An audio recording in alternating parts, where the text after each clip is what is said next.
Alright, ladies and gentlemen, welcome to yet another edition of Freshman Fight Night. I just saw that I might have to update the stream title, because this is not number 4. No, we're already on our 5th edition of Freshman Fight Night. With me tonight is one gentleman you've heard before, Lucas Demania. How are you doing, sir? Glad I'm not banned. I'm back. Yeah, he is back. And chuckling in the background is our second commentator for tonight. He's new on the desk. Give it up for Speedy Star. How are you doing, sir? Hello, I'm really enthusiastic to share all my frame data, neutral and footsie knowledge with you guys and girls. These adults and players, disclaimer, guys. Yeah, exactly. A big, major asterisk on that one. Alright, let's pull up the brackets for tonight and immediately hop into the tournament here. First on stream, we will have 2 matches. We'll have a Hyper Viper versus Cravian, so that will be the first stream match.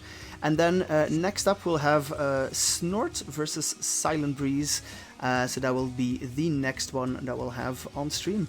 All of the other matches can be played already. I'll repeat this in the Discord as well.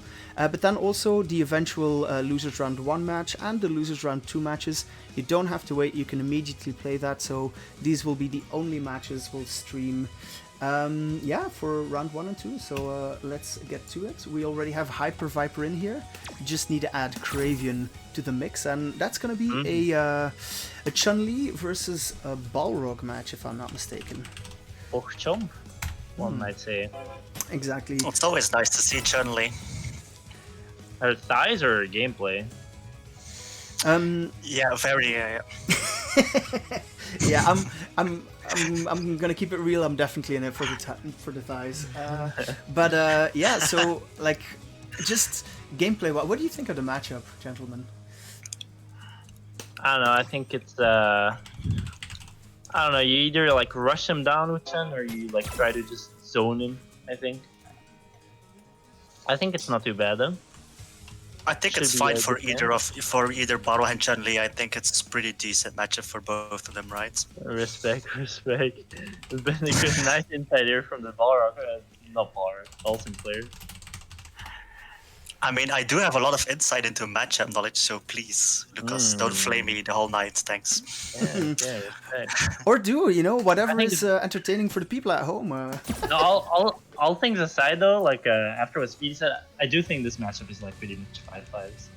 Is it 5-5? Definitely. Yeah, I'd say so. Alright, so if we can have Speedy drop down, and we will get this one on the road. I am dropping down. Hyper Viper, that's Tony's friend, right? Yeah, exactly. So she's been playing on Tony's account, actually for I believe right? the last couple of tournaments. But yeah, so she's at home now. She's on her own account, and we'll get to see her do her thing. I remember when we were at the offline session, I sat down next to her, and I taught her about quick rising, back rising, all the good stuff. All the good stuff. Taught her some Chun-Li combos. Yeah, I've played her a fair bit, both on casuals, back in the day, casuals, those things. Casuals when. Yeah, exactly. And and then also, of course, lots of online sets as well. And I think she does quite well. So, gentlemen, I'll leave you to it. Have a good one. I'll see you in a bit. All right. Is this the Sano costume then? It might be. It might be. Yeah. I'm not sure how the Sano feels about that, though. What do we think about this Chun-Li costume, first of all? He's looking pretty good, IMO. It's quite stylish, yeah, definitely. Okay. Is it laggy for you? Or? Yeah, I'm definitely experiencing some absolutely horrible lag spikes. We'll hope this one goes away. Okay, just making sure it's not smooth.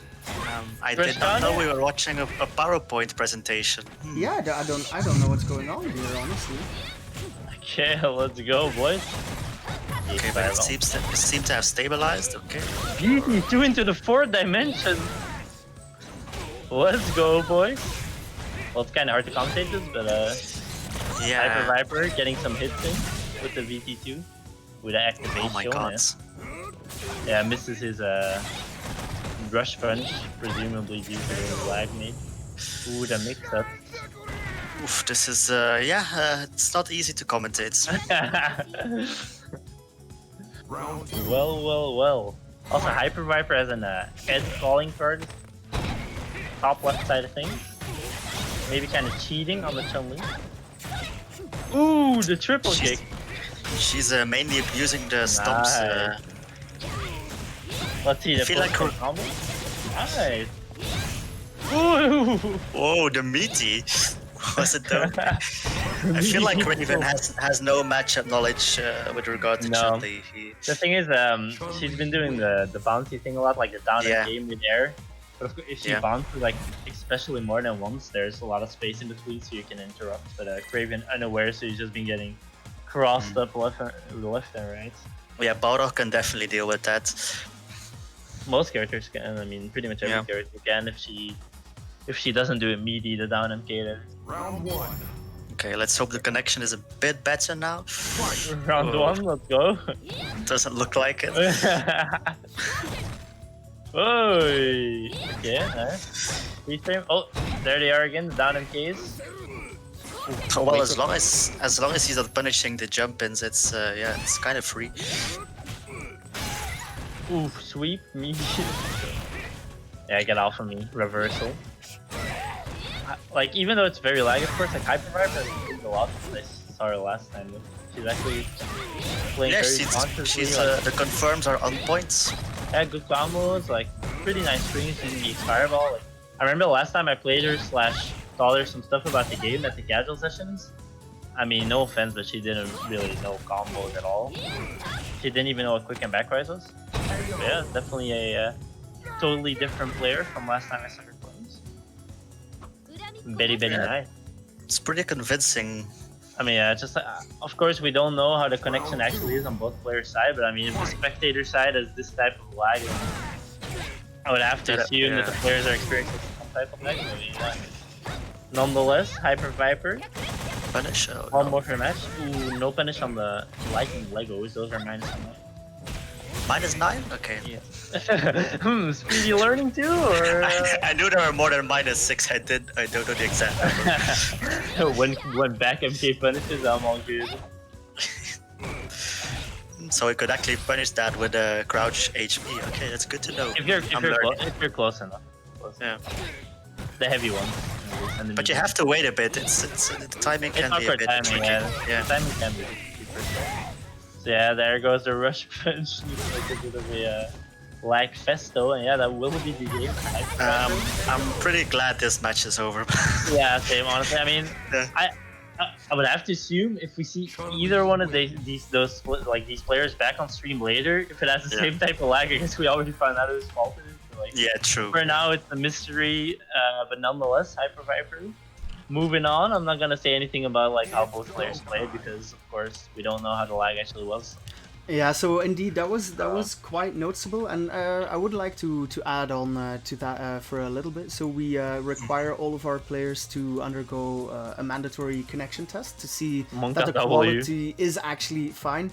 But the people that had already played in the tournament before we sort of added the rule, they were exempt, and we asked all of them to do it, but not everybody has done it. I have gone back through the logs, and neither Hyper nor Kraven have submitted a lag test. So we'll continue to investigate the issue, and hopefully it'll get sorted out during the tournament. Of course, it being TFN, it could be like just this player versus this player kind of issue, but it could be a more chronic disease. So we'll see later on. Exactly. Yeah, because indeed, just saying this player causes it or this player causes it. If something is not right, then usually with the player it'll show up. But sometimes everything can be fine and you would still have lag. I mean, Lucas, our connection is infamously cursed, right? We go back and forth on that. So, but yeah. Next up on stream we will have Snort up versus a Silent Breeze, and this is interesting. This is like last year's Sakura player versus this year's Sakura player. So let's see how the Belgian Sakuras match up here. Might be a bit of an uphill battle for Breeze, but also a really good learning opportunity, I think. So I'd love to see Sakura mirrors. I'm also pretty sure that Snort uses the quote-unquote most popular slash correct VT V-skill combination. While I'm pretty sure that Breeze uses VT2, although I'll have to. Yeah, I think Breeze uses VT2 V-skill 1, but I'll have to check that again once we get in game. It just warms my heart seeing Breeze with the silver badge, man. Breeze, if you're listening, True. congrats once again. Good job. Good stuff, my man. Good stuff. I need to nurture these little kids to diamonds. True. Yes, but you True. need to first. You need to nurture my ass to diamond, okay? I'm trying. I'm trying, Hush, but you don't I'm give me a lot to work with. trying. You cannot polish a turd. Oh, Luca, why would you say such a thing? Come on, bro. If I these mean- guys need any tips about Sakura, my Sakura is gold level, by the way. I just wanted to mention that. That's gonna be very helpful. Yeah. Yeah. Well, let's first see who won the costume game. I'm gonna go with Snorts, honestly. Like, I don't know. Breeze's costume just looks like Sakura has like bad fetish for like anime cosplay, and it just doesn't fit her well. She looks kind of gross, honestly. But that's just my opinion. Yeah. So let's see. Well, Kind that's of- a fun, boys. Let's see if he does the optimal combo. No, He didn't. I wonder if he dropped it on purpose to go for a throw, or he just dropped it. I don't know. It would have killed, right? Yeah, I think so, with the second bar for sure. I was playing him earlier, and he does do the full combo, so he definitely knows it and knows how to do it. Oh, nice confirm. Oof, the, Yeah, the, very the nice true confirm. 50-50 on wake up. So. Snort doesn't feel that bad at all, though, like as long as he doesn't let it like phase him too much. Eating that DP is totally fine. Nice confirm again. Misses the DP follow. So Snort is playing mainly Sakura again now. Yeah, so I actually asked him earlier whether he was gonna play like Sakura exclusively or if he was gonna pick Blanca here and there, but yeah, he said he was just gonna play Sakura. Okay. He said he felt pretty comfortable in Sakura, like after playing sets yesterday with some boys from the Discord. Nice buffer there from Breeze. Ooh, but misses the fireball and gets a DP instead. Snorts with an optimal punish right there, finishes it off. And goes up 1-0. But yeah, You could see Snort is still a bit rusty with the combos. for sure. Yeah. But you definitely see he's still got the knowledge though, so I don't think we'll be seeing like too much spaghetti from him, like unlike what you might think after not playing for like a long while. I think if he has like 2 or 3 training sessions with me, it should be fine. Yeah, okay. Well, he can't really practice if he can't get in, so. Yeah. Very unfortunate for Breeze there at the end. It's the classic right walk forward, then you try to do Crouching Cave Fireball and you get a DP instead. That's a El Clasico. I recommend people who want to do that after walking forward to do a half circle. Nice That'd be confirm by perfect. Snort. Yeah, very nice. Combo there from Breeze opts to go for a heavy DP instead of a dash. And, Oof, a lot of... Damn. yeah, that DP I presume was a fireball. Was I just think a so, YOLO yeah. DP, who knows, but, I'm gonna just go out on a limb and say it was a.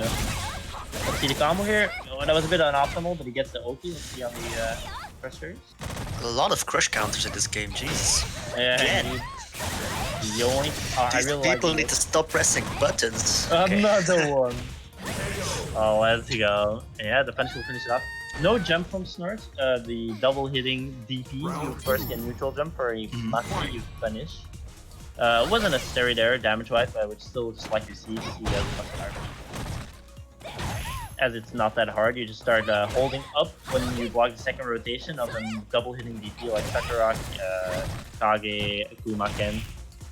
And then you get a full jump in. Yeah. Ooh, that's combo. Oh, nice confirm again. Very nice. It's really satisfying to land those. True. The light combos.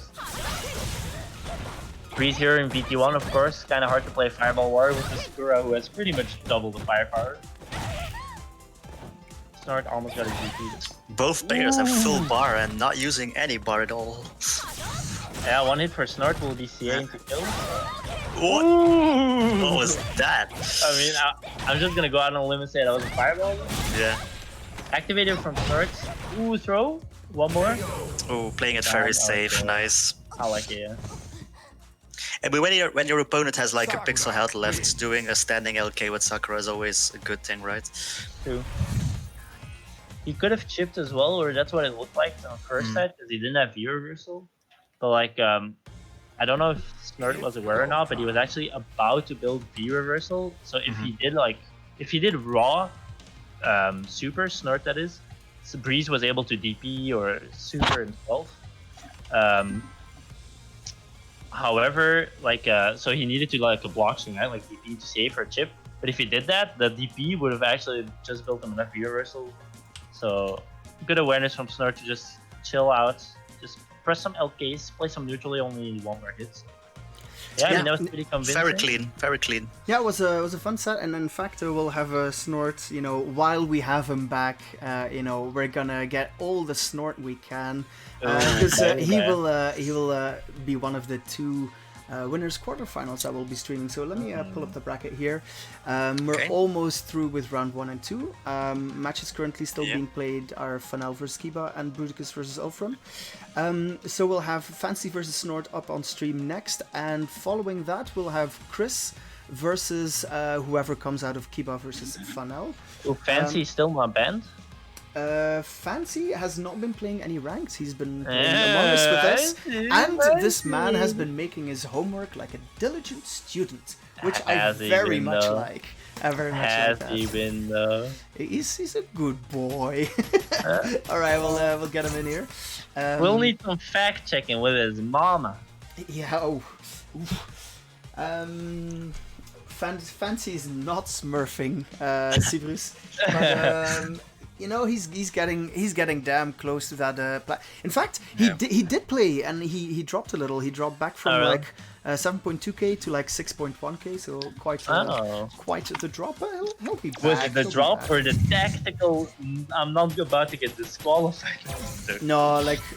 Come on, joking, seriously, if you can get plat for the first time, would you not get it just to play in a tournament? Sure. Like honestly, boys, I'm out of here. If I can ever get plat, you are not seeing me again. True. But yeah, so we'll get Fancy on stream in just a moment, I hope. I'm looking forward to seeing who he plays. Like, of course, he shouldn't feel pressured, and if he's just gonna play Karine, that's totally fine. But it'd be kind of funny to see another Sakura mirror to see who is the best Sakura in this tournament. I think we all know it's me, right? First then later, I think I don't know. There must be some sort of audio malfunction there. Yeah, true. Yeah. I would like to apologize to the audience. No idea what that was. But yeah, Fancy's here. Jesus. Snort is here. Sorry, Speedy. I promise we did not get you on here to mess with you. Yeah, you're here for your good looks and your wonderfully soothing voice. I think it's more for the Dalsum and Sakura jokes, but okay, I'll take that. Remember when Speedy played Lucia? God, I was gold with her as well, by the way. Just want to add that. Yeah, like that Lucia. Oh my god. Crouch LP anti-airs. To this day, I am molding. Imagine a Super Diamond boasting about his secondary character being gold.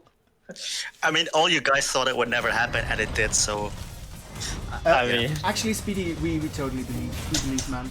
We believe. I thought you could get gold. Yo, are we getting... Is this the knight? Oh, is the legendary... Yeah, it's the Sakura Knights. Apparently it is. This is the eye pleaser. Ooh, but this is Fancy Pantalones going for the Breeze costume, which I deemed absolute trash Rooney, so we'll see if he can pull out the win. But Lucas has no taste, so it's fine. So Snort let's got go the on. jump in there over the fireball, but unfortunately he pressed the light kick instead of something like a heavy kick, so he didn't really get a combo off. Very unfortunate. Oh, nice. That's Ooh, what the great. hell?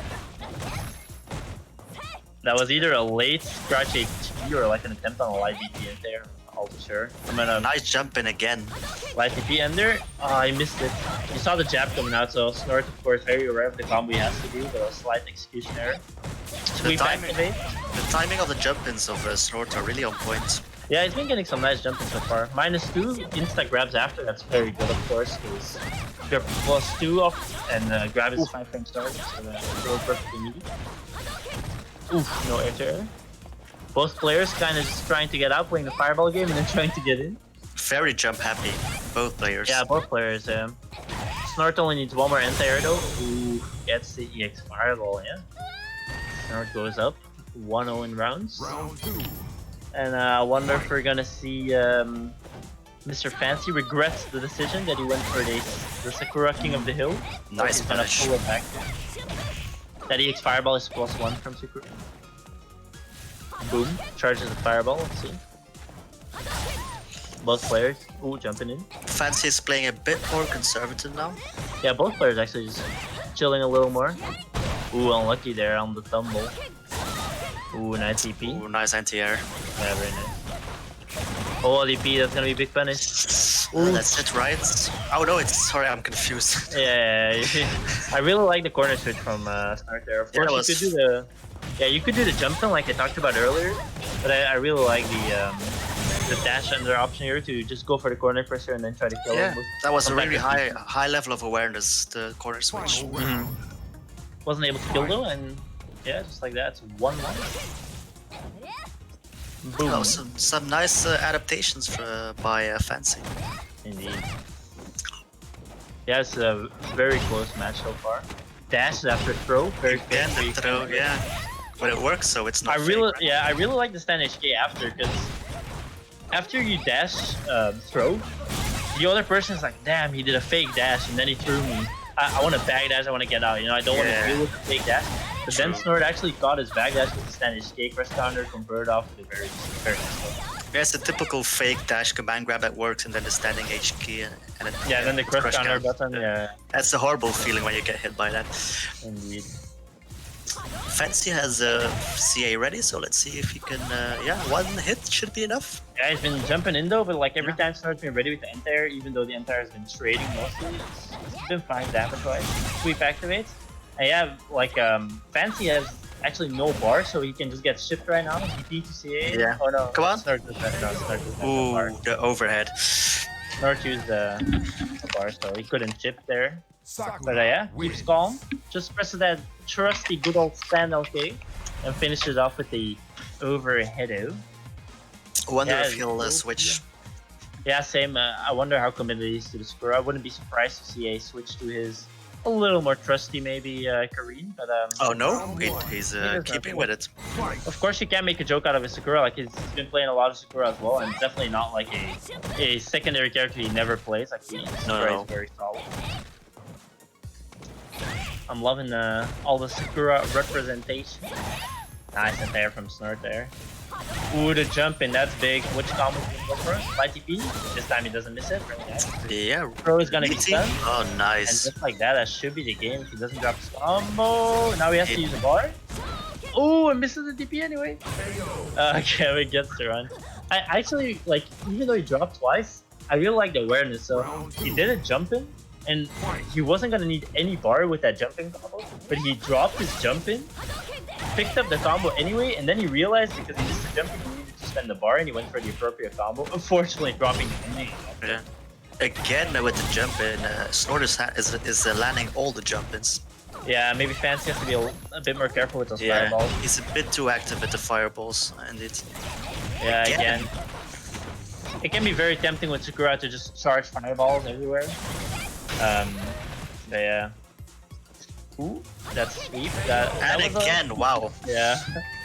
A bit of the story of the game, it's Snort jumping in a lot and just getting free hits basically. And of course, Snort very well played because he saw that Fancy was just...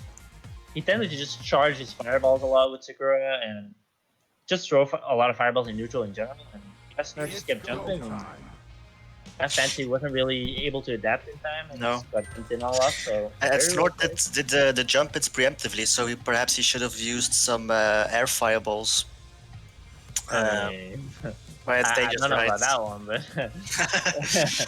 but still, he should have toned down the fireballs. Yeah, he should have definitely played a bit more like neutral game and punished a lot more jump ins and at least make Snort more scared to jump, and maybe then he could like revert back to playing a more fireball heavy game. He just kept charging the fireballs, and yes, just jumped in, a lot of damage from that. So very well played to both players. But yeah, Snort looking very solid. Moving on to winners semis, I presume. Not looking at the bracket, but Yes, indeed they are. Let me just pull up the bracket here.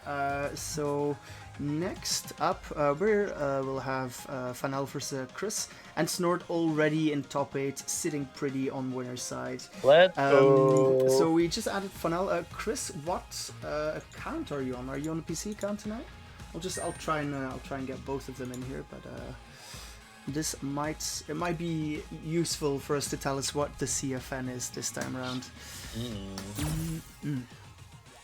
Yeah, I love the Sakura representation we've been getting. We've been getting a lot of and we had both Sakura mirror matches. So obviously, a bit of a miscalculation maybe on my part. But then again, if you do play Sakura, this would be a very good thing to sort of watch, right? Indeed. I'm assuming it's not going to be this one. I'll ping Chris. So Chris actually he plays quite a few characters. So I'm interested to see which one he'll pull out tonight. Same. Of course, we've mostly been seeing the Cammy as of late, but we'll see if he reverts back to something like his Akuma. Actually, I'm tripping here. I think I played a long set with him earlier today. Not today, like this week. Hispanic. Wait, is that not the right one? And he, I think he has a really legit jury. Like, that would be insane if we could see that. Would be cool. Would be cool.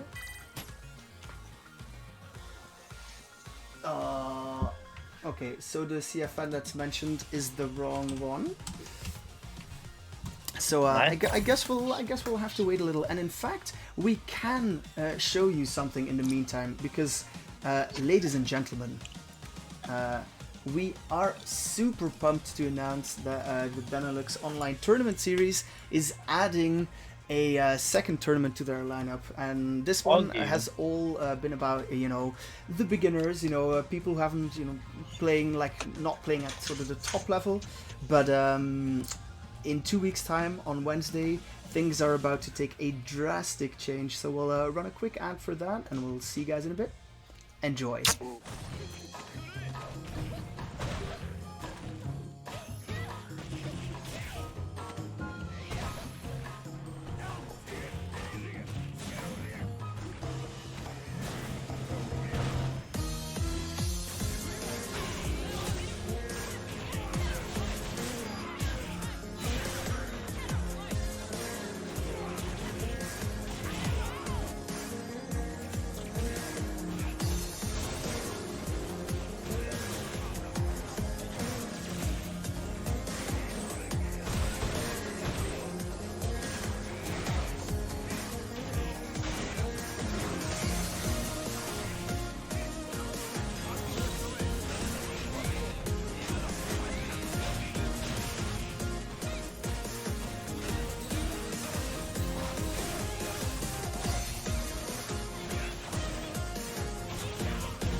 Alright, so yeah, that's the announcement trailer right there. We'll post a link up to the bracket a little later.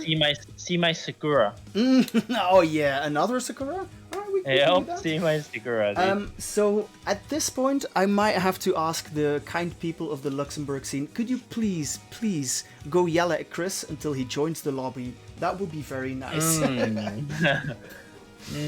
Because we cannot reach this man, which is a bit of an issue. Well. Yeah. Meanwhile, Byaku is making a bold claim that his Sakura is the best. I've played Byaku's Sakura. I can confirm it is not. Okay. I have played Byaku's non-Laura characters, and I can confirm that was the first time I realized that Dalton players are not the only one tricks. The shot's being fired here, though. It's a rough evening, Hushfields. Hushfields 2, yeah. Yeah. It really is though.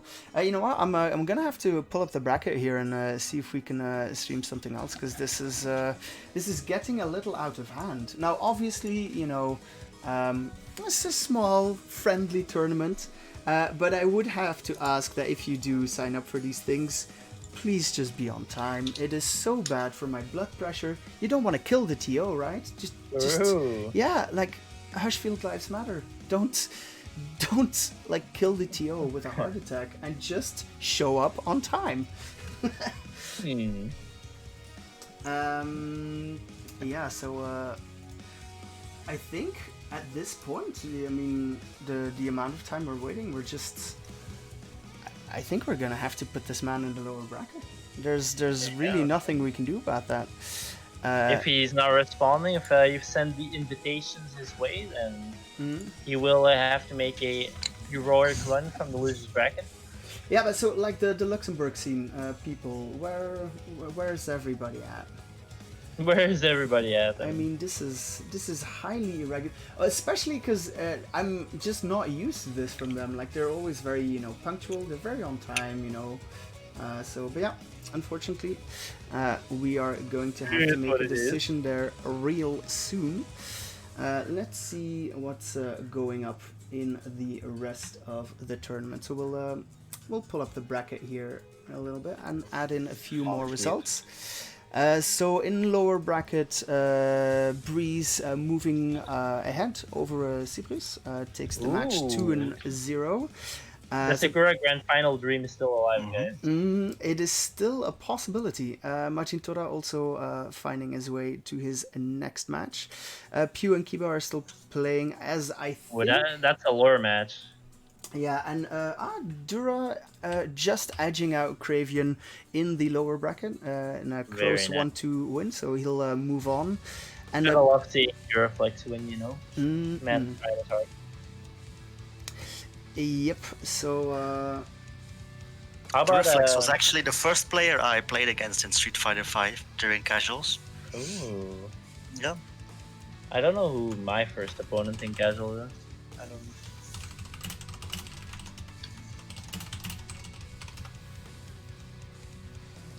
Is Bruticus versus Alexian on this way? Or? Yeah, so they're already playing. Rod and Hyper Viper are also already playing. So we're also investigating the lag issue we had a little bit earlier. So we hope to have a resolution for that momentarily. But yeah, for now, I think... Exhibition match? Dolphin Mirror, Fog. Yeah, you know what? Scare all the viewers away. I'll, in fact, I do think that is the point where we're at. So I'll drop down. I'll kick Fanel for now, and we'll have a quick exhibition match, sort of to let you guys see what might be happening in the Wednesday Warriors tournament a little later. Seriously, is this why I'm here, to be exposed by Lucas? No, but yeah, we could all be exposed by Lucas, but yeah, so we'll have a quick sort of a non-tournament match just to keep you guys entertained. Lucas, just to keep it fair, we'll let chat decide what you play. So chat, start spamming. What is Lucas playing? No Fang. Please Zangief, guys. Zangief. Okay, so we have one Laura vote already. I saw Laura. Well, Laura it is, boys. No, not Laura, please. Come on. I mean, that was literally the first character I saw. So. No, I think it's Falk. Yeah, it's Falk, Lucas. Dude, look at the chat. Literally, Byaku said Laura, then it was Tim, then Falk. So I'm picking Laura. Oh god. Does Laura get in against him? How does this work? She does. Does she though? She really does, yeah. Okay. I don't like Laura matchup. Hey, whatever happens, even if I go 0-2 here, we know we made Byaku happy. So honestly, isn't that what tonight is all about? Making Byaku happy. That's what I think. Thanks, Byaku. I hate you already. Okay.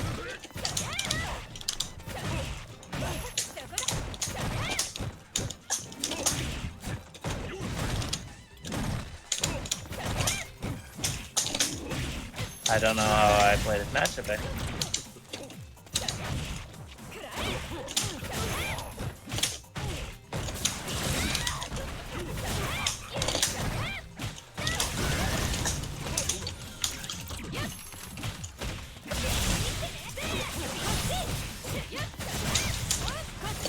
Oh, that was shit. Reparino. Yeah, so probably since you guys are both playing, I should probably hop in there on that commentary. And what I see is a very close match so far. Snippety sniped. Yeah, that's a Speedy classic if I ever saw one. Speedy was mashing. I haven't played against Speedy in a while. So kind of... Yeah, I never mash, Jesus. So he doesn't mash, but he's very consistent in his delay jabbing. That is definitely one thing you need to watch out for in the matchup. Simra got a pretty good view reversal. Oh, nice teleport! Sort of gets out of the way of the overhead, and but Lucas jumping over the dive kicks here. Oh, hits him cleanly in the shin, but it doesn't connect. Is Sim low tier? Stay tuned and find out. Ooh, such a floaty jump. Yeah, that gives Lucas plenty of time to anti-air. He's in the corner now. Oh my god, yeah, the smite, nice blocked by Lucas. And then he gets jabbed in the face still. So gentlemen, our next match is ready, so we'll have to leave it. Speedy wins the matchup. Lucas loses disgracefully without taking a single map round. I'm gonna sleep so well tonight. Jeez. Alright, exposing the commentary so team. Long. It's been so long since I played Speed. I forgot how the general he plays on defense. Generate, you mean skillfully, thank you. Yeah, skillfully. Sorry. Alright, gentlemen, thank you so much, by the way, for indulging us and the audience, you know, giving them a little Street Fighter action, because that's why they're here after all. Next up, we already know one of the semifinals, so let me pull that one up here. And so what we'll have next is Snort versus Bruticus. So yeah, Snort, like his run, it is being televised. We will be able to check the tapes, as the boomers would say. True. So yeah. What do you mean? I'm not a boomer. Yeah, no. I said it, check the tapes, and like people started saying, "Okay, boomer," which I thought was a little odd, but you know, maybe it's just me. I'm literally the person who introduced that term into our friends. I know, so I was like, I'm not even, I'm just no. All right, but Snort versus Bruticus. I'm looking forward to that one. So Bruticus, of course, playing the V Trigger 2 Urian, but last time around we saw that he has some other characters as well. He's been mixing into V Trigger 1 as well, so I'm really curious to see what's gonna happen. We'll see what he brings to the tableau next. Exactly. All I'm saying is team in the first to 10 Speedy with Laura. No, I'm satisfied actually, thanks. Yeah, so this sort of scratches the itch. Yeah, thank you very much. We'll, is that what you're gonna do? Like in winners, first to 3 top 8 of a tourney as well. You win one game, it's like 1-0 for you. You just leave. You're like, yeah, you can have the win. I'm satisfied. I mean, what can I say? I'm easy to please. Like. Thank you, by the way, for mentioning the first to 3. Because if we do pull up the bracket one last time, top 8, what do we see? Indeed, we are now in the top 8. All matches within top 8 are played as a first to 3, as opposed to the first to 2 matches from the earlier rounds. So whatever matches played after this will also be a first to. Also, Sulfura said that it looks like Chris didn't get an invite. Yeah, of course he didn't get an invite because his CFN is wrong in the Discord. And he hasn't told me the updated one, and we pinged him a million times, and then he didn't respond. So yeah, that is how you get DQ'd. That could actually cause some issues. All right, so gentlemen, I'll drop myself down. Bruticus is here, Snort is here. We'll get things going, and all right, gentlemen, I'll leave you to it. Monka W. Overhead into activate into overhead into BT2. That's a Monka W. I mean, Urian players, there's no logic. True.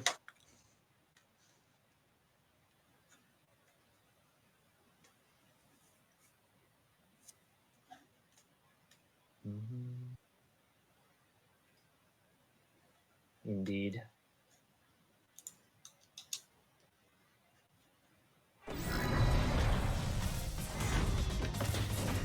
Yeah. Let's see with VT. Our Urian player picture, he goes for V skill 2, V trigger 2, as expected, with the armor. Let's see if Snort is ready for the overhead target combo to activate / VT, which is a staple Bruticus thing we've seen him do. Ooh, gets the jump in again, a little bit of a flashback to the Fancy Pants match. Ooh, the back HP punished the whip head of him.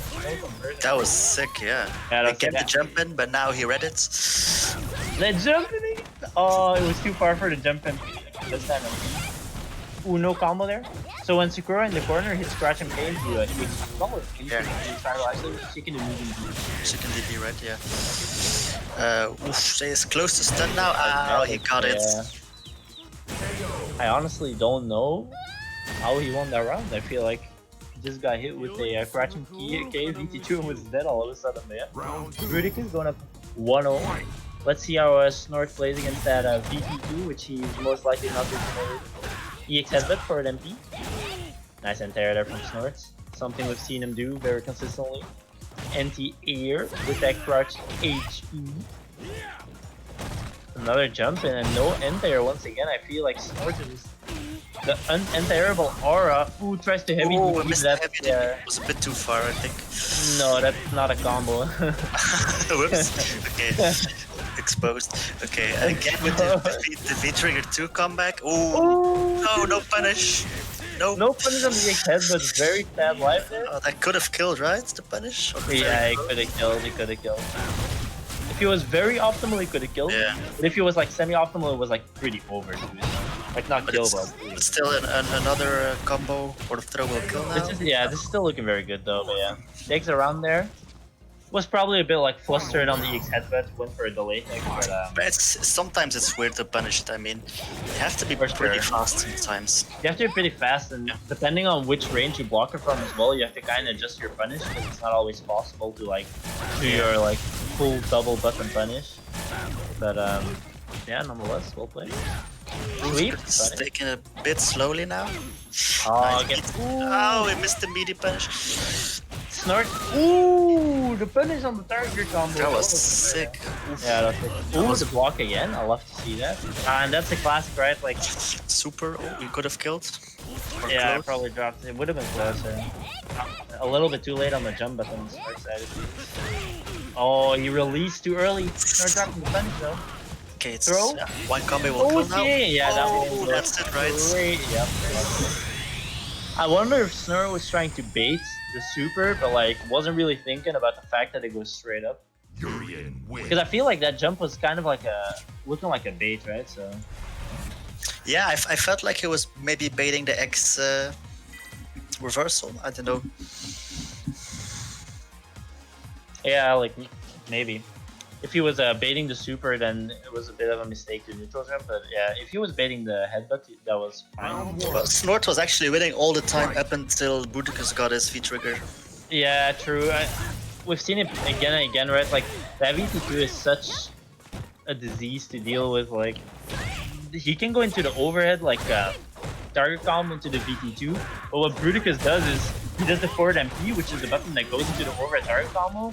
And what he then does is, instead of doing the overhead target combo, even though the forward MP is -2 from that close, he just goes into crouch MK right away and pops his VT2. And people are blocking overhead because they just block the target, like they're expecting the target combo, so they block overhead, and then they just get hit by the lows.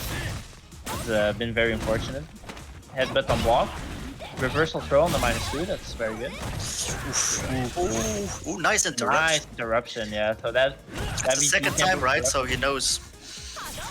Yeah, Snort might be aware, so like when you block it over, you can pretty safely press. Oof. Ooh. Nice. Oh, he could have DP'd, right? Yeah, but he's blocked the C, I think. Yeah, oof. And he lost his full CA bar, that's rough. Yep. He's seen it once, Snort was like, I'm just gonna block again, I'm not taking any chances. The CA comes out, and yeah, nice punish. It just walks up like the true fucking chat he is. Gets scratch HP, unfortunately. Ah, Snort is getting a little bit antsy with jump-ins now. Yeah, the thing is, they've been working so far, right? But yeah, Brutus is getting on and actually trying to hit there. Yeah, that's classic. Ooh, that reached the goal, damn, man. Stand HK whipping, getting hit by the knee. Again. Okay, but that was a very risky physical charge. Indeed. Would like to see a activate from Snort, maybe something like a Crutch MK, Fireball active. Still has 1 bar to do it. Yeah, this is very difficult now though, yep. Yeah, the forward MP. Catching Snort's jump out, I presume. Maybe a jump in. Yeah, just like that, Bruticus ready to take game 2 if he takes this round. Nice throw there. Ooh, kind of like bobbing and weaving, making Bruticus. Ooh, Rolex, Jesus. The Ross Weaperinu. Nice jump. Again with the jump and no conversion though, unfortunately. he has corner pressure now. Let's see. Okay, caging him in, not letting him out at all. Jumps out. Some nice pressure by us. Sorry, Snort. Bruticus is definitely going to be looking to get the activation next time he's in there. Nice right there. Oh, that's really That's going to nice. be a good combo. So yeah, Snort goes for the EX Tatsu there, but I would love to see a EX up Fireball into WDP instead next time. And that's exactly what we were talking about. Yeah, but now Bruticus is the forward MP, kind of like baiting the response to the overhead, right? He's baiting the high block, because that's where the target combo comes from, the forward MP. But then instead of completing the target combo, he just goes for the low crash MK and just presses DT2. Gets hit, but yeah, wasn't able to close it out. Kind of whiffed his follow there, and Snort's tying it up 1-1. That was actually one of the first XDPs he did to interrupt the pressure, and Yeah, true. was definitely not expecting it. Round 1. Yeah, I'll love to see it. How about Urien just whips out the sword on his back though, instead of trying to punch? There's not much about Urine I like, but I kind of like the costume though. True, I actually agree. I don't like Urien, but I like the costume. Not bad. Nice little sword he's got going there, some weak shit. Yeah, a lot of lights, not lights, just like raw headbutts. Yeah, he's very incredibly active because he's doing the knee drops, lots of headbutts. Wow, what was double crouch? Jeez. The triple forward MP, -2, -2, -2. That's what you like to see. So yeah, that forward MP is -2. So if you have a long range button like Secure Stand LK, even if it's like spaced well, you can challenge him Stand LK. You don't need to buffer, but just like make sure he stops and just Stand LK. Presses it again, you get a counter hit, and you're not really gonna get much off of it, but you at least tell him to stop, like, you can't just do that. Yeah, and the medium MK of Urine is a 0 on blocker, right? The crouch MP. Yeah, but it's pretty awkward. Like yeah, the crouch MP is awkward for sure. I'm talking about the forward MP, that one. Yeah, that's not awkward, yeah. But the crouch MP, it's like, you kind of compress, but it's really awkward to press because of the range. Yeah, you usually only want to press on that one when he does it like point blank as a melee or something. Because then it's like guaranteed that you can just get your turn, especially if you have a 3 frame. Even if you have 4 frames, you can trade. Let's see if Snort can bring it back. He's gonna go for the armor break for the game here. And I wonder if that was a jab that Bruticus pressed. Snort went for the +2 crouch and to the 6 frame medium. And the thing is, if Bruticus, so there was a 4 frame gap, but Snort did a medium, and if Bruticus pressed a jab, Snort would have won, even though it hits on the same frame, because of priority. Like mediums will always beat lights when they hit on the same frame. So I think Snort messed up and didn't do the MK right away after the crouch MP, which unfortunately cost him the game there. Oh, could have punished that. Yeah, I got the LK, but no difference. Knee.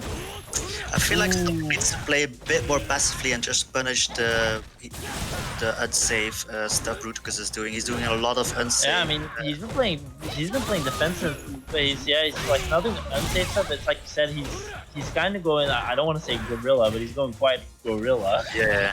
So like he really is.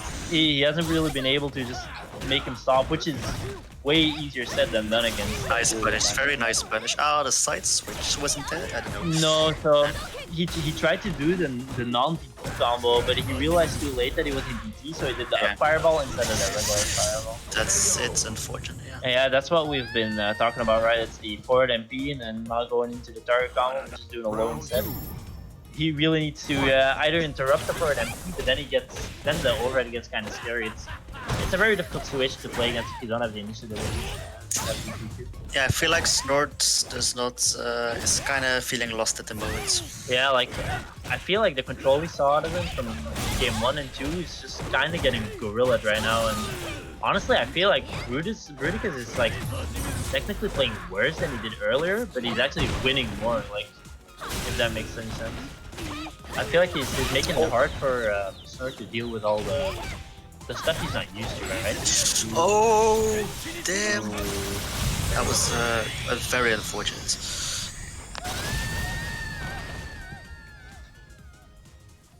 Urian wins.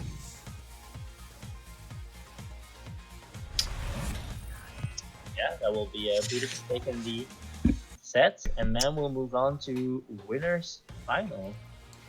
Yeah, so Bruticus was, of course, he was very confident before starting the tournament. Like he's a bit pumped. Like earlier today, I heard him this morning, and he said, "You just watch. I'm winning tonight." And so far, yeah, he's looking pretty strong, man. So yeah, he's playing that. He's definitely playing with a lot of confidence. I mean, there were a lot of terms where he was actually minus, but that Snorts lost because he was a bit scared, I guess, of the pressure. Yep, that makes sense. So let's pull up those damn brackets, shall we? So Bruticus is now the first person waiting in winners finals. We're still waiting for the result from Fanel versus Chris. We should have that for you momentarily.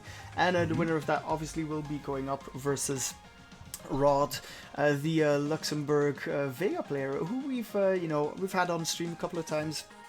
The last couple of tournaments. No, he's basically a sort of he plays all sorts of fighting games, but he just doesn't really play Street Fighter. So he's got really clean fundamentals, but he doesn't know a lot of the Street Fighter 5 gimmicks, which is very odd to see in a Vega player. So I really like watching him play. So we'll have that one up on stream in just a bit. Then in the lower bracket. So what's been happening here? Alexen moved over Duraflex in a clean 2-0, and Fancy dispatched with Kiba in a similar fashion. The gentlemen are currently playing. But yeah, so we'll be right back with you. Remember to sign up for Wednesday Warriors if you haven't already, and we'll see you guys in a bit.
And we're back, so let us have a look at the lobby. So obviously we can already get a Rod in here.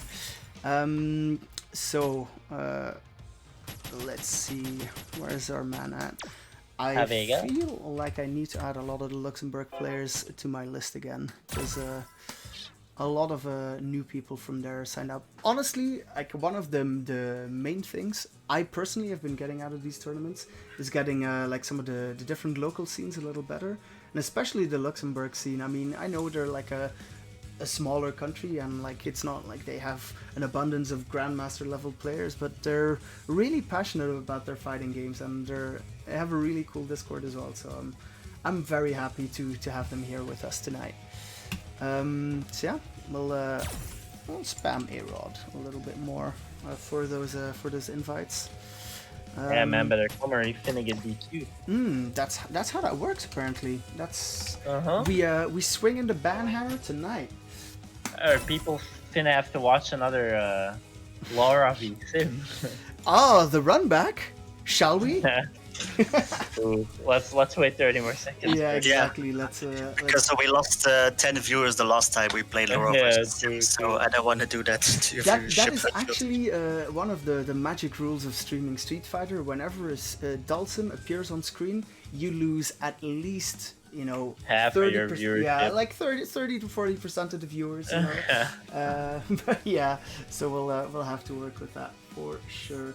All right, but it looks like we do finally have a result for you, so we'll update that live on stream. You know, that's how we do. It was a very close match, so obviously those take a little longer. Fanel edging his way forward over Chris. So we'll have Fanel versus Rod, so that's probably going to be Vega versus Karim. So I'm interested in seeing that. I'll get Fanel in here as well. Fanel, he's one of the players from that we got to know through the FGC Liège Discord, so from the southern part of Belgium. He's actually quite close to Luxembourg, I think, so he should have a really clean connection. But yeah, of course, as far as Karinas go, Sulfura, no unknown player from that scene over there, so they all have quite a lot of Karin matchup knowledge. However, Sulfura, he plays another V-trigger, right? So, Lucas, is there something you can tell us about those V-triggers of Karin? I mean, most people use VT1, but even with VT1, Karin is a character that uses her V-reversal a lot in a lot of matchups. But Sulfura is a connoisseur of the VT2, as we saw Brudic. Oh wait, who is he playing against? Sorry, I was AFK. Rod. So he's playing Rod. Yeah, but Rod v who? Rod is playing Fanel. Oh yeah, Fanel plays Karin, right? Yeah, he's Korean. Oh, okay. Well, scrap what I just said, because VT2 is Sulfura. But I'm not too sure about Fanel which VT he plays, but assuming he plays VT1, we'll be seeing some. Yeah, I think so as well. Yeah, so like, I've noticed, like, with all due respect in the lower ranks, the players opt to go for more of the gimmicky options with the VT1 while in VT1, because a lot of players don't really know how to deal with it. So it ends up like working out a lot, but on the higher level, you see most players use VT1 with Karin as well in most matchups.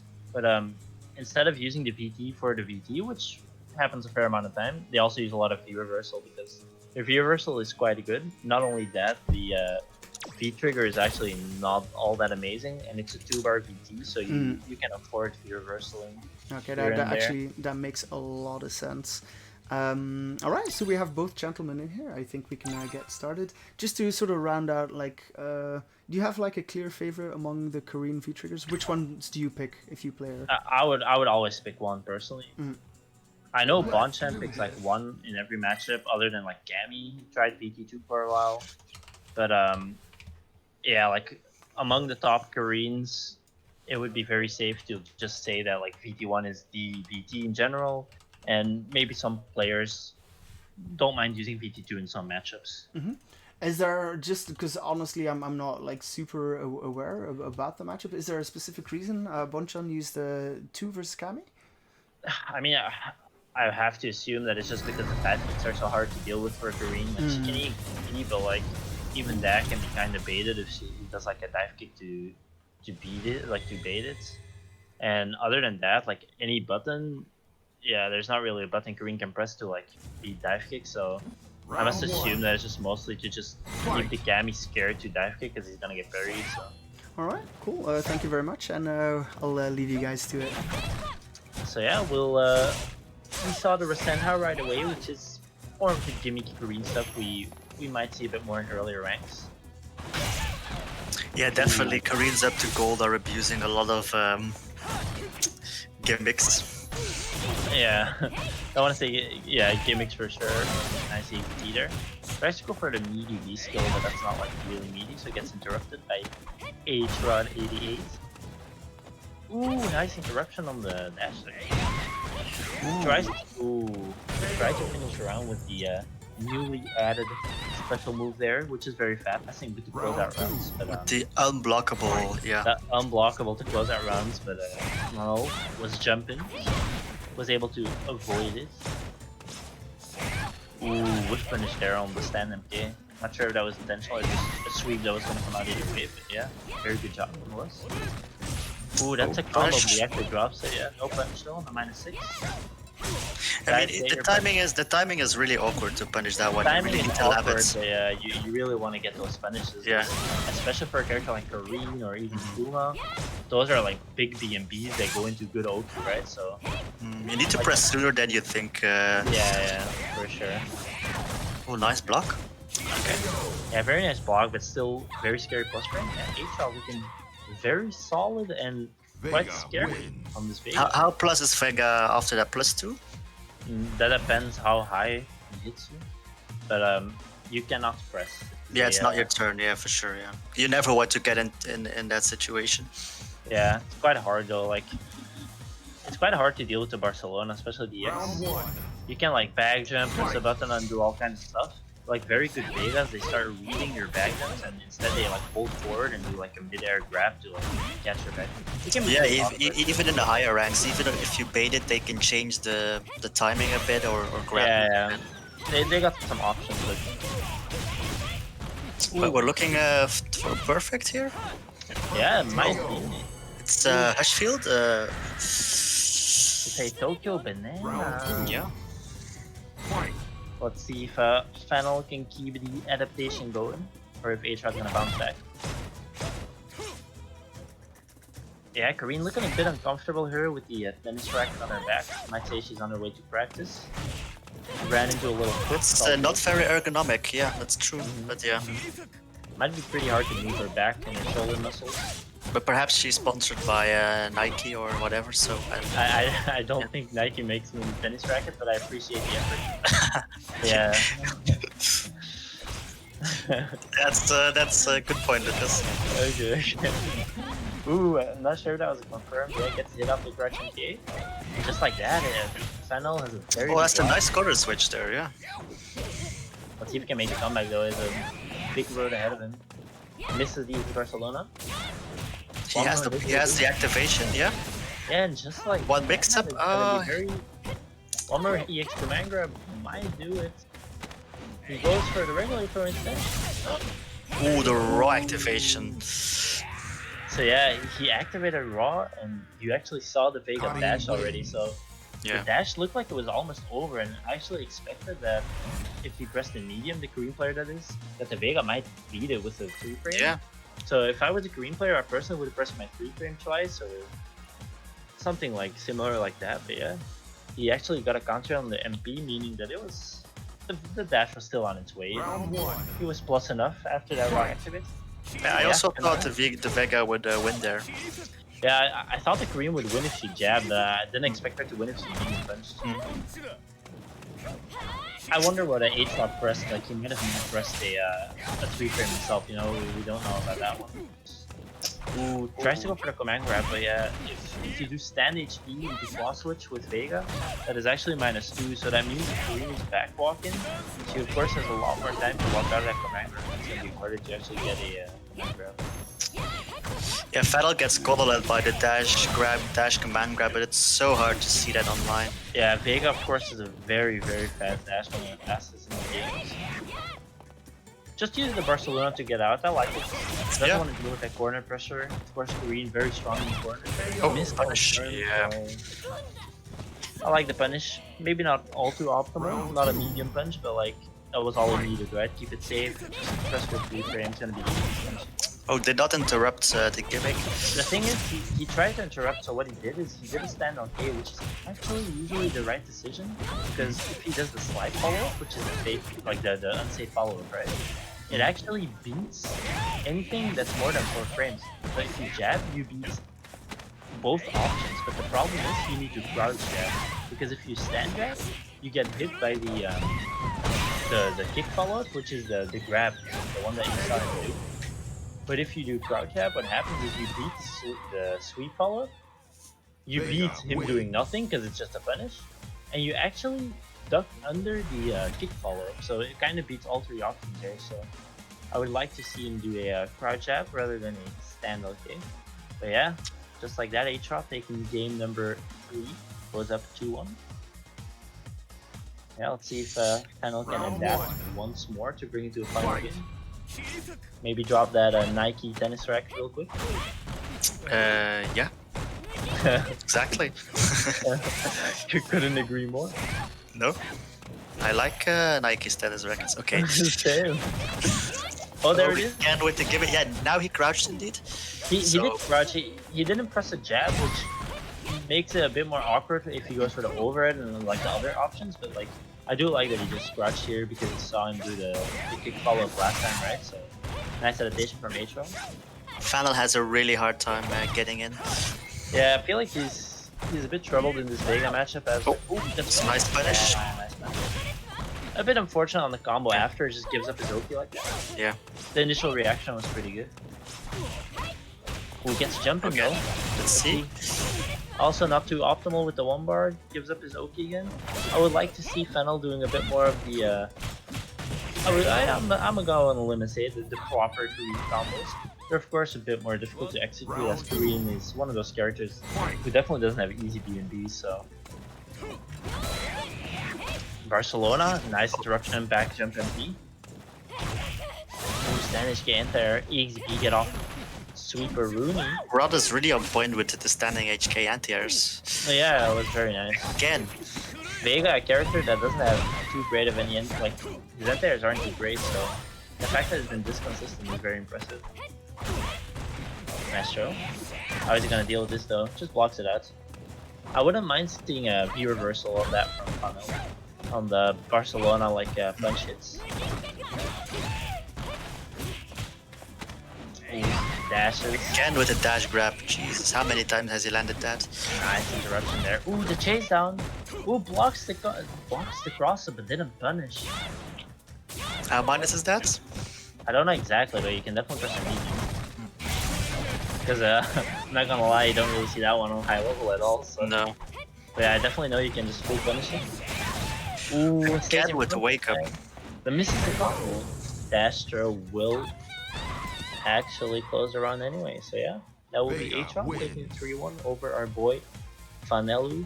And I must say I'm not too surprised. Like Fanelu had some nice adaptation here and there and looked in charge for a little bit of the game. But in general I do feel like Atron just looked very strong. And yeah, I was able to close it out here. Yeah, just very much like we said earlier, right? So the tech that he's presenting, it's not like the optimal Street Fighter V tech or like the optimal Vega tech, and then he does get surprised by a bit of rushdown, and then he even gets perfected by Karin. But you know, in the end, his fundamentals are really good, and you know, it shows. He moves on.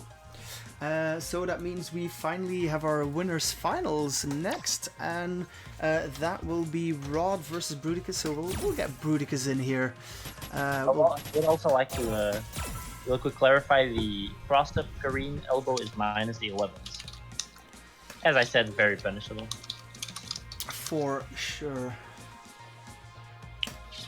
Alright, so let's see if we can get Bruticus to join here. We'll also go over the bracket one more time, because why not? You guys want to see the bracket, right? If you want to see the bracket, by the way, you can always just use the bracket command in Twitch chat like this. Kiba, thank you for the follow, my man. Thank you for the support as we drop our ass down, because Bruticus is here.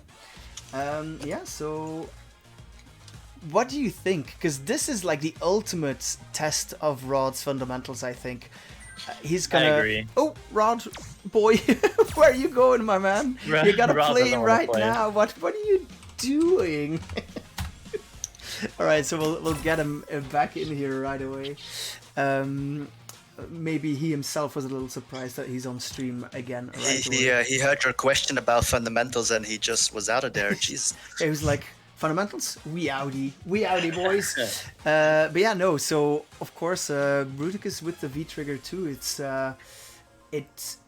It feels like a very strong thing to do if the opponent doesn't have the answer or hasn't labbed the answer, even if like a little bit, you know. I think like a stronger player could probably just look at it and say, you know what, this is how we got to deal with it. But You know, as lower ranked players, we might have to actually lap that a little, as you pointed out in some of the earlier casts. So I really hope we can get him in here. So the problem with Rod is that he disconnected. Dumb noob, what you all noobs, you're welcome here. You're not dumb, you're a valued member of the community. There are only 2 things you need to know to enter this tournament, right? So first thing, you have to be under platinum. You can never have been platinum on any character, on any account. So that's number 1. And indeed, as Sulfura pointed out, the next thing, you have to be based right now in the Benelux. So you have to live in either Belgium, the Netherlands, or Luxembourg. If you meet those 2 criteria, you are more than welcome to join. We'd love to have you. So you can find all of the information, you know, scattered around stream here, or you could just join the Discord and find out there. We'll help you immediately after the tournament. But yeah, there's the man of the hour, Mr. Vega himself, Rod, joining back in the lobby. And we will get this show on the road, ladies and gentle people. Yes. I just want to say, Lucas, I looked it up, and Nike indeed does not make any tennis rackets. You did not need to look that up, I told you. Well, honestly, if I had to guess, I would have thought like, maybe they make a crappy one. You know, like they make so many sporting goods. So why would you say they don't make a tennis racket? Like, I mean, I play badminton. I have enough knowledge of tennis. Close enough. Like it's basically the same thing, right? You just whack something. I just wanted to be right once in this stream, but yeah, I failed. So. Fun fact, guys: Nike does not make badminton rackets either. Okay. Yeah, let's hope. Kyle! It's happening, boys. All right. We saw this last time, right? I think that Gal is pretty rough for Vega, right? Round 1. Yeah, but like, I mean, is Bruticus and Kyle rough for Vega? We saw it last time. It didn't really bode well, if I recall correctly. So we'll see if he's been in the labo, been training. Well, he's doing boom, so he's playing Gal correctly. Yeah, he was already in the corner, but unfortunately, punish! Whoa, again not on the punish. I mean, so many people are dropping the punish on that. I honestly don't think I've seen that roll punish in this tournament once. I'm not even joking. I mean, I missed it a lot as well in the past. You really have to lab it a lot. Yeah, you have to be used to it for sure. But yeah, just some passive gameplay here from Bruticus, just down back in, as Giles do. H-Rod as well, just trying not to do anything too crazy, not trying to necessarily jump on a relay, which is of course not what you want to do. Even though you do have to jump on Gal eventually, you have to pick your moments. Gal out of VT2 here, but he still has enough life. He might actually build another VT2 with the... Yeah.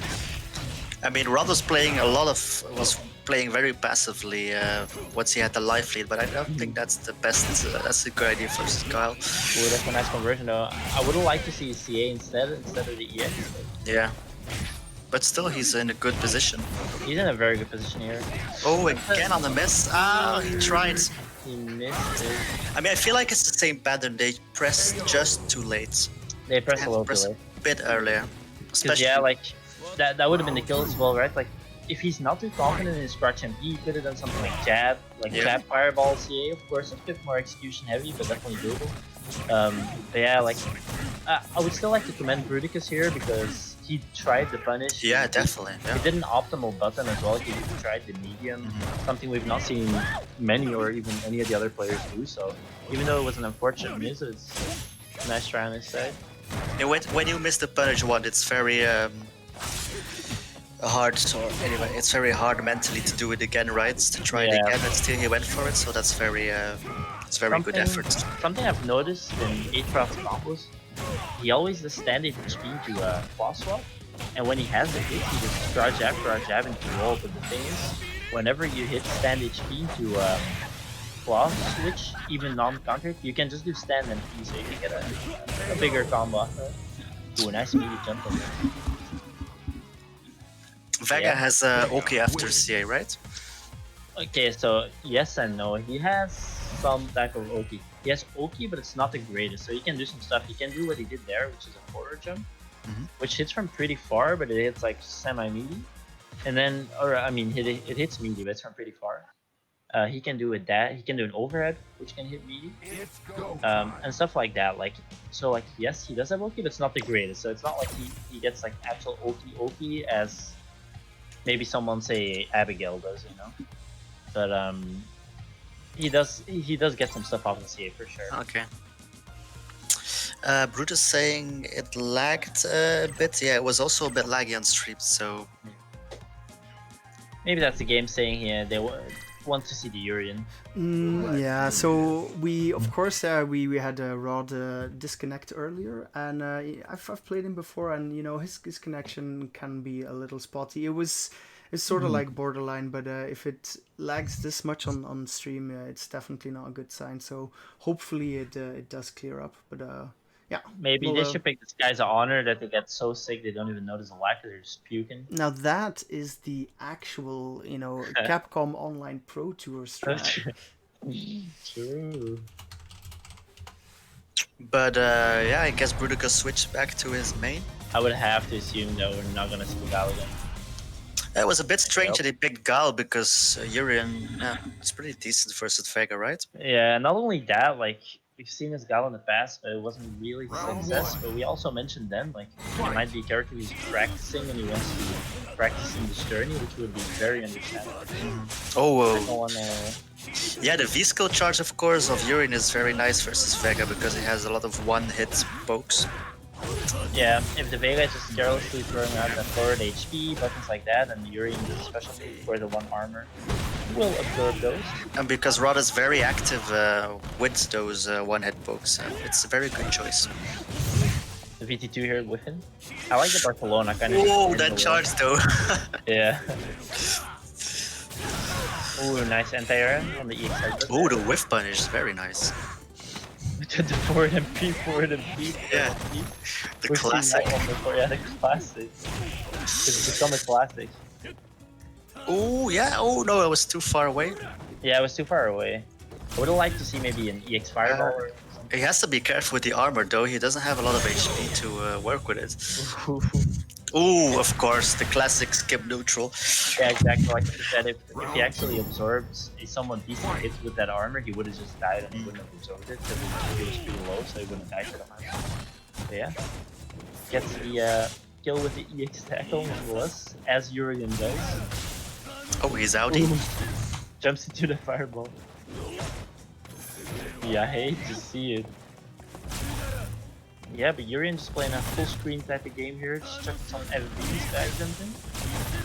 And Atra just looking a bit lost on how to get in. He seems a bit flustered. He does, ooh, it's sweeping. No real punish though from Bruticus, so let's do that. Nice punish on the second. Yeah, very nice. Very nice awareness. Because that punish, of course, can be very safe if you space it correctly. It was a bit minus. And A-Shot capitalized. Ooh, that should be the game. Yeah, and it is.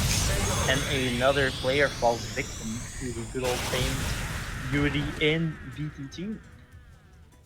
I mean, of course, pro players still prefer the Aegis because it has so many Aegis, Aegis, of course. Yeah. Jesus Christ, the Aegis because it has so many mix-up potential. But I mean, some players prefer V-Trigger too because yeah. Yeah, I guess, I mean, it's way easier to use. Let's Yeah, go like that. definitely, yeah. It has a gimicky factor as well because no one uses it, right? Like, pretty much all the Urians use VT1.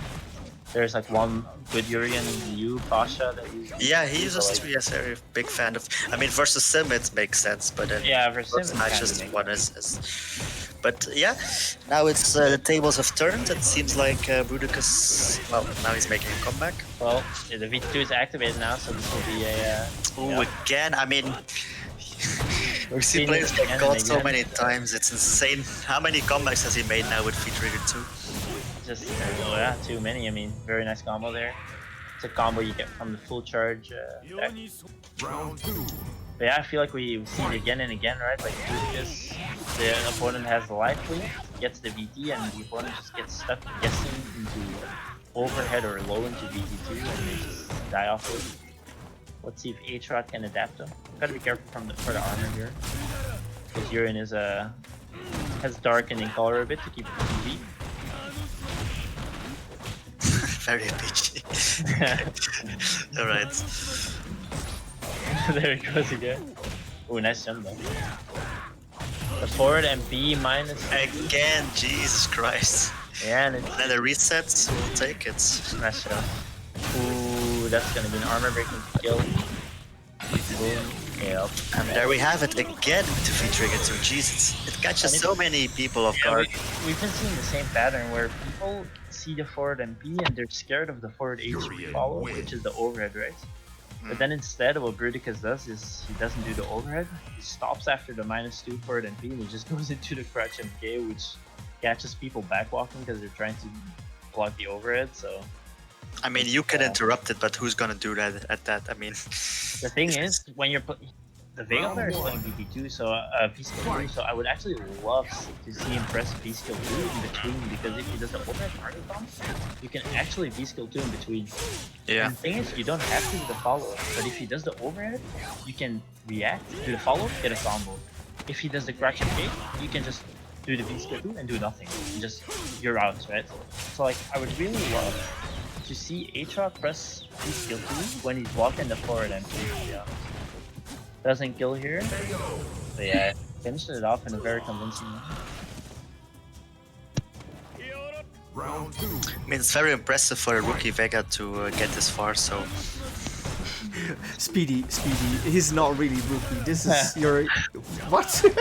The I'm sarcasm. I'm sorry, I'm trolling. Sorry. The troll is obvious, come on. I got baited, boys. I got baited again. The Ledoux brothers are at it again. Okay. I love Trigger in Hushfield. Okay, so on with the match. Ooh, that's yeah. Ooh, and the overhead gets blocked there. No, V-Skill 2, what we've been talking. Ooh, yeah, nice punish. Unfortunately, misses the follow. He's plus there, so again, yeah, no V reverse. He reps the dash though, very nice from Bruce. I feel like many players up to gold are also very scared of using V reversal. Yeah, I don't think it's there. Ooh, gets the hit though, so the throw actually works. The EX tackle catching the dash. Because like in many situations, like you said, Barcelona, etc., or just to get some pressure off you, it's a very good defensive tool if you don't do it too much. But like in the gold levels or in this tournament, they don't use it that often. I think mostly it's like they just don't think of it, right? Like the thing also with Vega's reversal is it's a bit unorthodox in the way that true. the back slip in one. So it's not really something you can use to, let's say, reversal attack to get a free knockdown or something like that. But, ooh, nice. I wonder if that kind of looked like a cross up. I don't think it did, but it might have been a cross up. Yeah, I would get hit by that for sure. Ooh, jump over the EX headbutt and actually gets the punish with the stand and B from the car. Well, we have a first 2-2 of the evening. Oh no, it's 2-1. No, it is 2-2 because he played Gyler first. Oh right, so it's 2-2, okay. So yeah, this will be a 2-2, and you have to wonder if Bruticus ends up losing this, will he be regretting the relay pick? He seemed a bit frustrated in the last game. Yeah. Aatrox just keeping his calm though, like, and he didn't really get caught out by any of the shenanigans we've been talking about, so I feel like that was kind of his demise in the game that Bruticus won. So let's see if Aatrox can keep it up here and Here we go again. and not get mixed up here in the corner. Nice blocks. He's trying to get out. Ooh, challenge after that 0 on block crouch and we were done. Yeah. Ooh, nice anti-air. Ooh, and very nice confirm there. That was an incredible end there. Notice that it was crush counter and actually converted off it for the kill. Yeah, that was very That was impressive. very, very nice. Start of the round headbutt, of course. Yeah, of course. No, that is a classic. Yuri. When I play Urian, I usually backdash at the start of the round and then whiff punish the headbutt because I know it will be coming. And it works like in 50% of the cases. Very respectable. Bruticus is playing a neutral here. Oh, if you reversaled minus. He did. I'm pretty sure he was already like his mind was already set on Yeah. reversal, so that couldn't happen. That you're set on like, okay, I'm gonna reversal next thing. The opponent does like a fake move on block, and then you end up like, oh, that's minus. Oh, that was a -6 back. CA? Yes, CA? Oh no. I think he missed it because he did the claw switch, which is quarter circle forward punch, and the CA is also with punches, so. Ooh, let's see. Ooh, interested in Hey. yeah. Well, yeah, a little bit of the theme story there gets caught with the VT2. Vega's CA, of course, invincibility not being what you want on a CA, so kind of hard to spam there. Nice kick tackle, gets hit. +2 there. Oh, very nice confirmed there. The double. +2 again. Forward MP, grab. Getting close to stun here, very scared for H-Rod. He needs something. Oof. This might be what he Side switch. Well, he's using delay rise to avoid the side switch. Yeah, command grab. Nice. Ooh, Bruticus matching on weight after he beats command grab from Vega, which is +2 after a dash actually. But H-Rod not challenging. Oh, nice interruption. Let's see if he can make this comeback. Ooh, throw. Ooh, the sweep from Bruticus. Wants to activate. He's charging. Oh, very nice neutral jump. Ah, But he missed didn't the complete the combo. He could have killed him. Yeah. Very close. Let's see if this will bite him in the ass. Oh, that was rough. Ooh, that was super sad. H-Rod not pressing his cross button actually ends up costing him the game there. Because the That was Urian rough. tackled under him, making the jump MK from Vega whiff. Urian taking a turn from the other side, jabbing him on the landing. Yeah, that was, man, that was too close for comfort. That was an absolute butt clencher, and you know, I'm feeling that one right there. So yeah, that means that Bruticus is in grand finals already on winner's side, so he has a reset to give if he's going to, you know, have to use it. In the meantime, we have matches going on in the lower bracket, so we'll pull those up a little bit. We've had a few delays down there, so we're getting these fixed right now.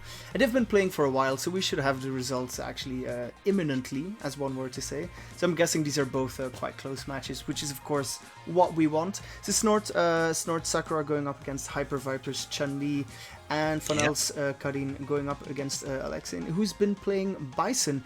Alexin, by the way, also just barely edging out Fancy in that lower round 4. So I honestly, even though Fanel's like my fellow countryman, and you know we run sets every once in a while, I kind of want Alexin to win this one because I want to see the Bison on screen. Watch him play. Yeah, I want to see him on stream. But yeah, of course, we're not partial here. Well, not too much anyway. Not too much. So we'll see who comes out of there.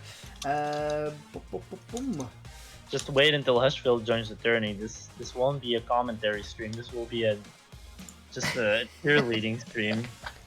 Yeah, okay, I can. One of the many reasons why I'm currently not joining. Yeah, well, come on. Well, you say it's going to be cheerleading. It will be 1 part cheerleading and 3 parts yelling. Side switch. It will be backseat gaming because I care about you. I care about the win. Okay, that makes a ton of sense actually. But yeah, so that is what we are waiting for right now. We should have those results imminently. If you didn't know already, we are also adding a second tournament to the lineup, and yeah, I'll just say it like it is. We put a lot of work in that trailer. We're gonna play the damn thing again. We'll see in a minute.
Alrighty, and we are back. So, just in case you haven't done it already, we'll spam you with some of the links where you can follow us around the interwebs. First and foremost, you can check out our YouTube, which is where we'll post all of the VODs for these tournaments, but then also like we'll have the VODs for the Wednesday Warriors, and you can have another look at the trailer if you are so inclined. Also, make sure to check us out on Twitter, where we'll post announcements and this sort of stuff. And finally, if you're interested in playing or commentary, by the way, if you're interested in commentary, hit me up on Discord and we'll see if we can make it work. But yeah, for now, those are the things you should check our tournament. But, gentlemen, where can the people at home follow you guys? Lucas, where can they find you? If they want to talk to you, they can slide in my DMs on Discord. That's about all at this point, honestly. Alright. So, obviously, if you join the bots Discord, you can find Lucas there under the commentary team, so you can talk to him there. And Speedy, what You can about always you? DM me. Yeah, same, and you can find me in the Dawson Discord, which is rumored to be the most active Discord in the history of Street Fighter V. So please come. Yo, join I'm us. actually so glad you're speaking to that, Speedy, because we had a little incident in the Dalton Discord earlier this week. I don't know if you remember this, but there was a guy who like quoted an @everyone ping, and apparently if you quote an @everyone ping on Discord, it pings everybody again. So like a ton of people, Oh, really? all of Yeah. a sudden, like they showed up on the Dalsum Discord, and what is this barren wasteland? Who has summoned me here? And so I ran into like 3 or 4 guys from the Akuma Discord. We had a little chat there, so probably more active than it had been in months. the most activity the Dalsum Discord is gonna get is 3 people from the Akuma Discord getting at everyone there. Yes. So, Yes. yeah, and it seems like we know our results. So, Alexin, he barely won it over Fanel 2-3, so another Ooh. super close match. And we couldn't have written this any better. Are the brackets rigged? PogChamp? Perhaps they are. But that means that, of course, we need to get Snort in here, and we need to get Alexa in here. Oh, this is... I can't wait to see the Bison. Yeah, same. How do you think Snort will do in the Bison matchup, though? I'm not sure. I haven't really seen him playing as Bison. I mean, it kind of depends. I don't know which VT the Bison is going to use. I am excited for Bison if he picks VT2. If he picks VT1, I'm kind of going to fall back asleep, but... Hushfield up just want to add that we still have to pay Cambridge Analytica for you know what. So let's do this after the stream, right? Do what now? Do we have another one? Do we have another one? That is the question, of course. Okay. So the Alexan is hiding out on one of his other accounts. So this is the account he shares with his brother Rod. Because for the people maybe not from the Luxembourg scene, people who might not know, Rod and Alexan, they are brothers. They're twin brothers, in fact. And we might have a bit of a challenge here. If Snort ends up falling to Alexan, let's have another look at the brackets.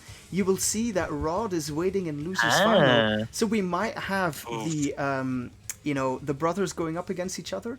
But Street Fighter being the game it is, stream, we can't, or maybe I think maybe they each have their own like account and PlayStation, so maybe we can get both of them. Maybe. That'd be cool. Now I'm sorry, Snort, but now I'm like even more hyped to see the brothers go up against each other. Or we could just play another rock paper scissors, right? We said did we can play again. So wait, Yeah, we did that. they can. Oh, you can play online. Okay, that's amazing. Yeah, all right. Also, So Alexin did confirm that he's playing Season 1 Bison, so I assume that he doesn't play too much, or at least recently. So Right. it will be VT1 as it won't be the more popular VT2 that we see nowadays at the top level. could you sort of like maybe for the people watching at home, and definitely not for Hushfield, who definitely does know what both V triggers do, could you just refresh us a little bit? Like what's up with the V trigger situation? Yeah, course. I know what they do as well, Lucas. But please explain for the other Yeah, people. so VT1, which is of course still very strong. It's basically it makes your dash go through the opponent as well, so you can actually dash across it. Is one of the functions. And the other function is you can cancel your special moves into other EX special moves. So you can basically do some and you lose the charge time, so you can do some pretty cool stuff and cool combos. Where you can convert off a lot of damage and it can be very hard to react to the cross-up dash online. VT2 is the command grab. It's the one you see most Bisons use nowadays. It's if you command grab, you place a bomb on the opponent, which allows you to frame trap, get some crazy setups, cross-ups, and just do all kinds of stuff. And it just adds it adds just a lot of depth to your game. Alright, here we go. Yeah, so he will be going for the VT1, but he's also going for the V skill 2. So I wonder if we're gonna see some full screen EX Fireball into V skill 2 setups. Ooh, nice jump in there. Misses the special cancel. I also got word from the chat room is that H-Rod and his brother have not been playing too much, but they got excited when they heard that Rose got announced, so they wanted to get back into things. And yeah, I love to hear that because Rose was my SF4 main as well, so I'm definitely waiting myself. Ooh, nice dash there. Yeah, it's looking very solid on the Bison. Nice cross-up jump. I wonder what they will do with Rose, because Rose is pretty zone heavy in Street Fighter 4 as well. So Same. I must assume that they're gonna go more of the card routes, in the sense that like with their whatever faculty cards shit, I don't remember. I think like they didn't really explore that theme in SF4 like special move wise. I feel like she's gonna have some card special moves in this game.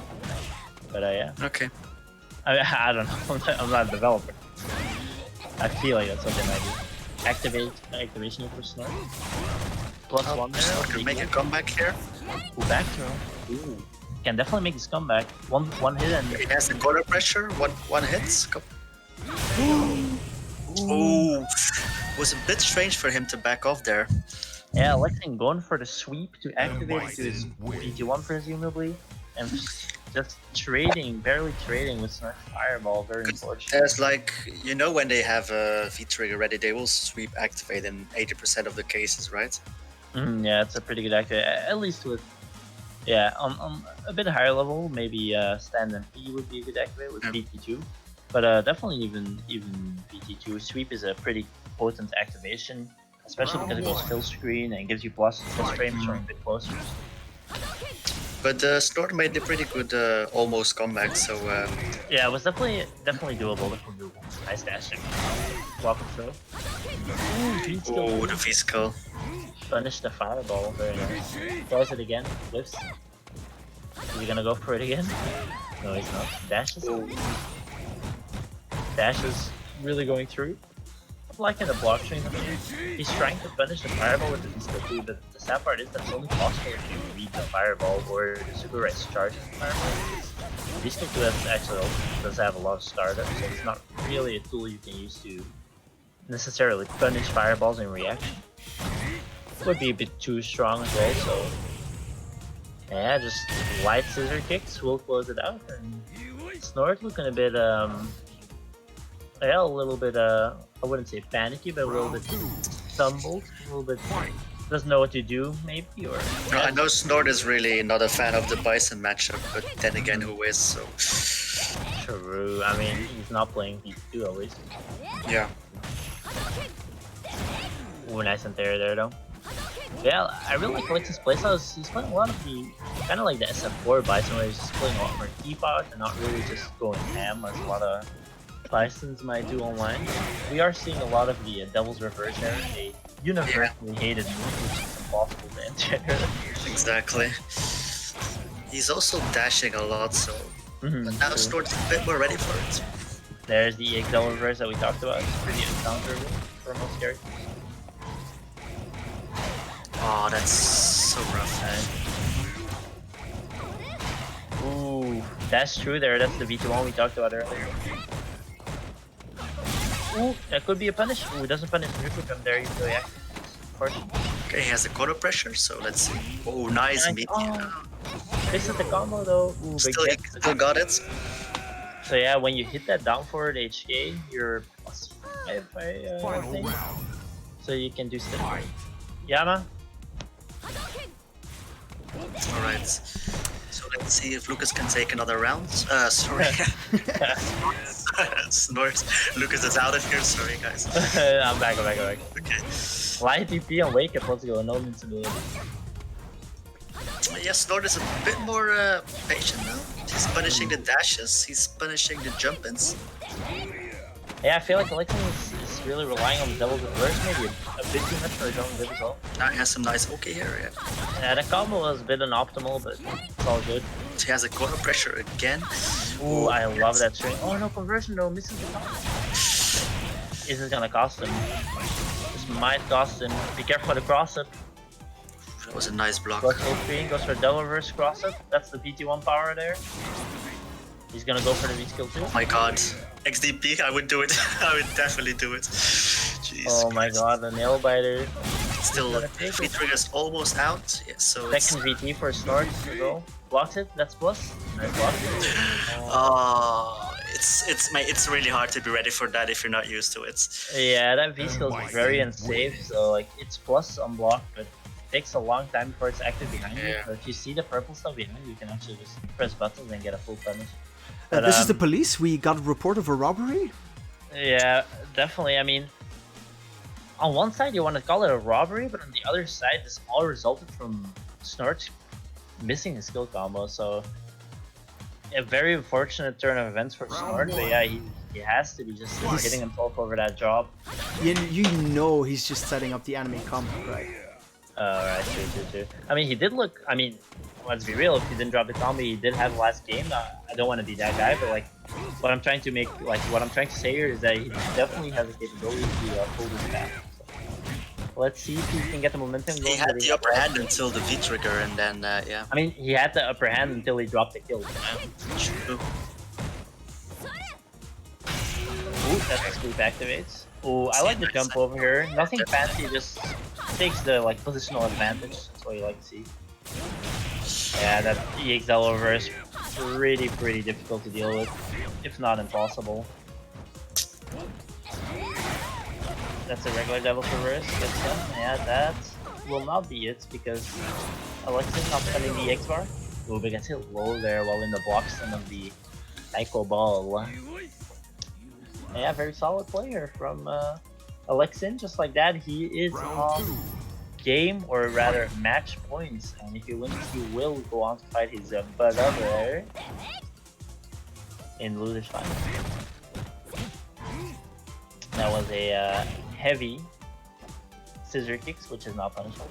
Snort is buffering a bit more, standing LK now, trying to catch a dash in. Punish. Wasn't ready. Can't blame him too much, right? Like, you're not on. There's the EXL reverse. Just a 100% hit rate so far. You can't really blame him either. You can't really press any enter. Ooh, the back throw. Almost got crushed That's a on. meaty, okay. Very nice. +3 there on the panty T2. No, that's medium T2 Snorts. It's not heavy, medium.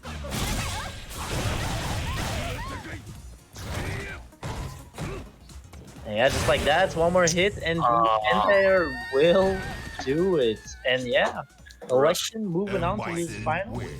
Congratulations to him. Yeah, Snort put up a really good effort, but a few drops cost him the game. See, I think this is like a very good illustration of I think where Snort is at in Street Fighter right now. Like, he's still like a very solid, and you saw he was coming up with answers, and he definitely, you know, he wasn't playing poorly, but he's probably the one thing he's missing right now is a bit of match rhythm. He's probably just not used to punishing some of the things that, you know, are being thrown at him. So he will definitely bounce back from him, and I think if he enters again next week, he again will be a force to be reckoned with. But yeah, ends in a very respectable 4th place tonight, but that means that the brothers are going up against each other. We'll have Rod versus Alexei next, and yeah, we'll get them in here, man. I can speak from experience. It's not nice to be forced to fight your brother in Street Fighter 5. It's rough. Yeah, so actually, I think Rod and Alexin, they should be very happy that they can play each other, because we've had this happen once before, where two brothers, they had to play each other in losers final as well, I think, in a tournament that we hosted with the Belgian scene a little earlier. And so what ended up happening is we had them play a first to three rock paper scissors tournament in Discord, which was hype as fuck, I'm not gonna lie, but maybe not the optimal way to do the thing. So yeah, Lucas, if we can drop your Colleen booty to the bottom of the lounge, then we will get this match on the way. I just want to add that I won the rock paper scissors game. Hell yeah. Yeah, you did. Yeah. Didn't come up with like some sort of absurd strategy of like rock always wins or something. Yeah, it was pretty didn't-ish, yeah. He was convinced he would win by using rocks only, which is kind of weird, but okay. Well, that was a historic moment in CCC history. Yeah, exactly. I think some people had ear damage as well during that rock paper scissors game. It was indeed a valiant effort, Devon. You did your best, but alas, only the true king of rock, paper, scissors advanced that night. But yeah, Vega versus Bison. The Shadaloo showdown. Who do you think is going to take it here, Lucas, from what you've seen before? I'm not too sure. Like, I feel like both players kind of play similarly in the way that, in general, they don't do too much crazy stuff. Like, and they try to keep it like, they play pretty clean for like how they play. I think I'm gonna give it to H-Rod here. Like, while Alexin was very clean as well, I feel like he was relying a bit too much maybe on the Devil Reverse, which was catching Snort a lot of guard as well. But I do feel like H-Rod maybe has a couple more tricks up his sleeve that he can catch Alexin with. I find it very suspicious. Sorry, that Hirschfield never asks me who I think is going to win, but yeah. I guess. Okay. Respect. Right. Yeah. Let's see if who wins the rock paper scissors here. Right? I mean, it's Vega versus Bison. It's kind of rock paper scissors, right? True. Fun fact: paper is the least thrown out often out of the three. Fun fact: Bison is always a plus. That is very true.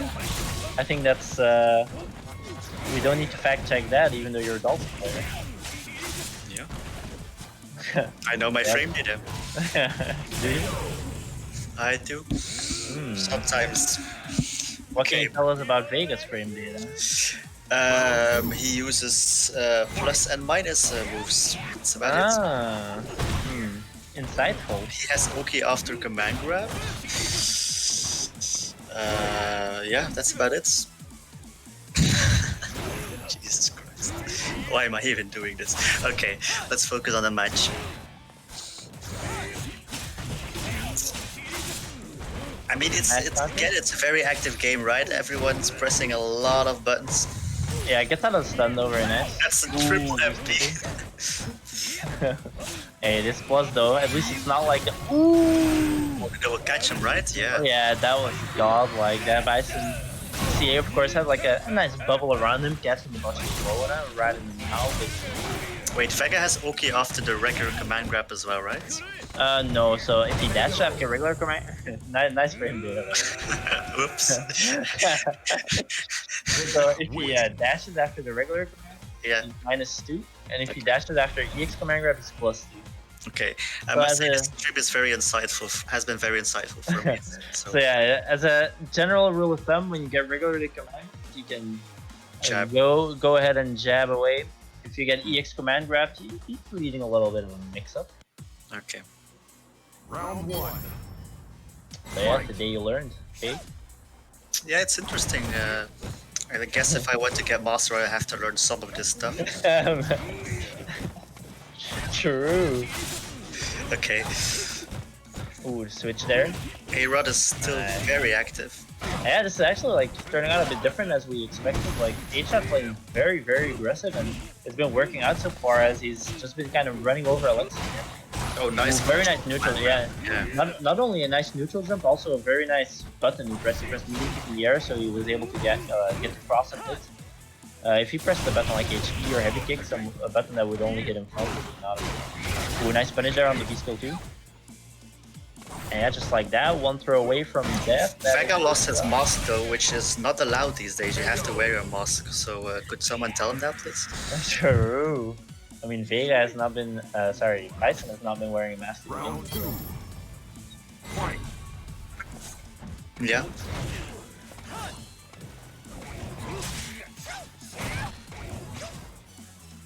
Back to neutral, sweep.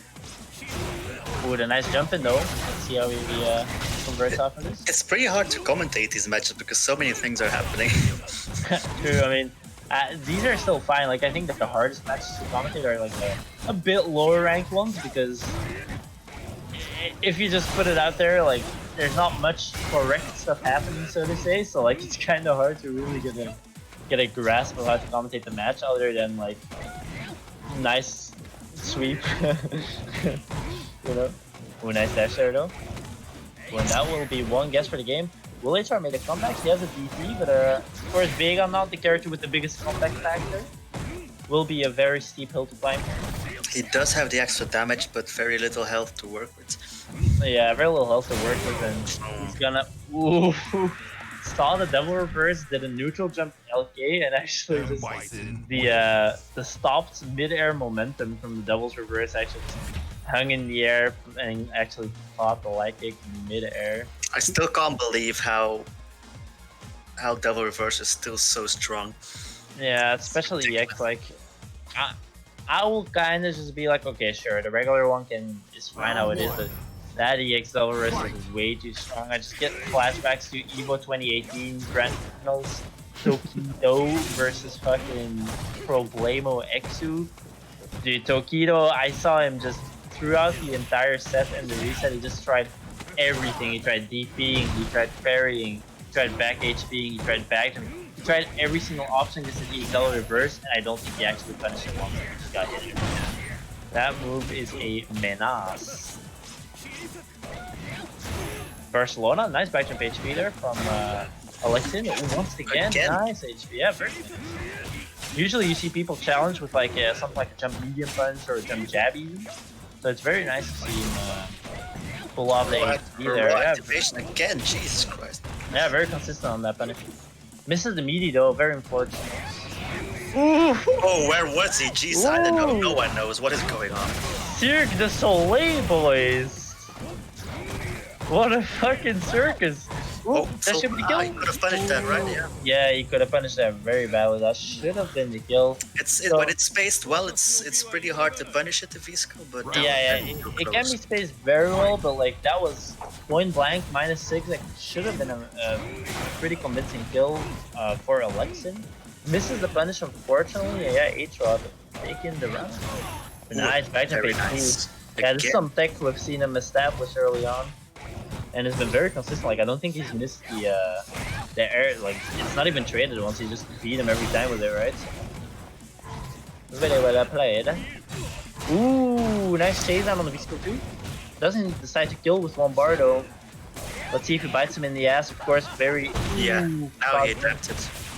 Oh no! Is he gonna regret not spending that one bar for the kill there? V-reversal's the minus. This is still looking rough. very good, There's but not much yeah. you can do. This is still very rough, of course, for H-Rod. Ooh, Alexin also has the option to chip, well, not anymore, but using the X bar there. Yeah, the comeback is definitely still on. Ooh, sweeps right into that little orb of goodness. Let's give Bison a slow X fireball that goes horizontally. Yeah, let's make it synergize with V-skill too as well, right? That you can't even jump out of. This is the combo we talked about, like I talked about earlier, where H-Rod is stand HP to claw switch when he's in claw.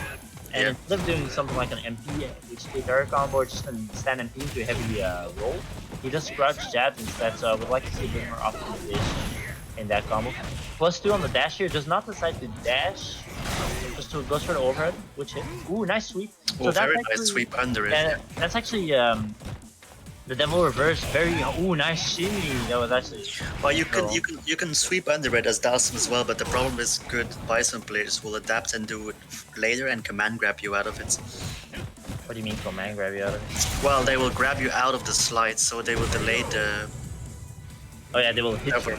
I mean, yeah, sorry, yeah, they will hit you. Vega wins. The yeah, that's actually something you see on high level. Depending on the character, is the X-Del reverse incredibly hard move to like even barely punish, but the characters that do have something against it are usually characters that have some momentum moves. And what Yeah. they do is instead of like trying to anti-air it or air they just try to get away. So, for example, with Colleen, you can actually just like, if you want to, just Round when one. you see it coming, just slide. Like just use one of your slide bars, which is you only get 2 of those, and you just, or you don't only get 2 of those, but you just slide away to just get away from the situation. And that's what Speedy was saying with Balsam as well. You just kind of just want to sweep to just get away from it. Like But the thing is, like, you have a read on it and you can get away from it, but it still Yeah. doesn't feel that good, you know? yeah, it doesn't feel that good, but you have to really just settle in and say that it feels good because you're using the X first. Yeah, true. Yeah, it's all you're gonna get. It's really hard to get a punish on it. Especially because like even DP characters, if Bison, he can steer it in midair, and if he goes behind you for a second, it picks up your DP motion. There might be some option selects where you can DP on both sides. It's very, very awkward. EX command grab +2 after a dash. Dashes, but actually gets reframed on wake up. He can definitely make this comeback. This is Bison after all. Ooh, the chase Oh my on! god. It's 50 kill! What the hell? Ooh, misses the CA combo though. Oh my god. Do you know where Bison is? Because I don't. Oh, punish? -6. Ooh, no punish. Of course. And in true Bison fashion, after missing the punish, he finishes it off with an EX double reverse that catches H-Rod mid-air, just stomping into oblivion. A boom, a boom. Nice combo. Alright, so, I would like to see a bit more down forward HP from Hexel. Especially on spacings like these where he's like almost out of range to pressure, right? And then you can kind of like re-pressure with down forward HP with Bison. Very strong button, but he hasn't really good with that one. nice shimmy there. Yeah, nice shimmy. Yeah, and both players seemingly just changing up their playstyle, going ham pony. Yeah, the they're just classic. trying to get the most. I mean, who can press buttons more? I mean, it's insane how many buttons are pressed in this match. I think their It's funny sticks are because, like, almost destroyed. I think the first 2 games, both players were like very passive with H-Rod kind of going on the offensive, if I recall correctly. But like now, just both players are just going for the win, just going like just getting in there. I mean, it's Street Fighter 5. They have to. I mean, they have to go in. So Yeah, definitely. Both characters to do so. Vega, maybe not like the most straightforward, like scarily offensive character you can think of, but he has a very fast dash and very good walk speed, like back walk speed Bison wins. especially. So definitely But, on the yeah. walk in the park. Yeah, just like that, the brother losers final will be tied up to.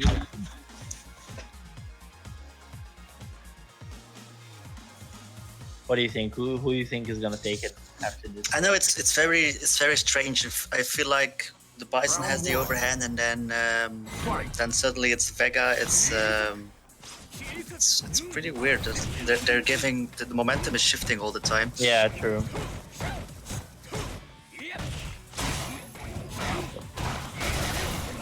Nice combo. Ooh, went for the biggest jump in, but then presses cross up, but unfortunately pressed his jump HP, which does not hit button. It's content there on the light scissor goes with a sweep, barely hitting, barely active when it's dashing. Yeah, it's say it was the last active frame. Yeah. Ends the command grab after the -2. Ooh, the side Ooh, switch. could have comboed after SNHK, not ready however for the hit. Wow, that cold Ooh. dash, that was insane. Misses the combo though. Yeah, Alexis still has the. Oh, Rod still. Alexis, sorry, still has the V trigger. Man, this is very confusing. Jesus, this is I feel like the later the round becomes, the more active the players are. Ooh, nice block on the dash there. Of course you can. Oh.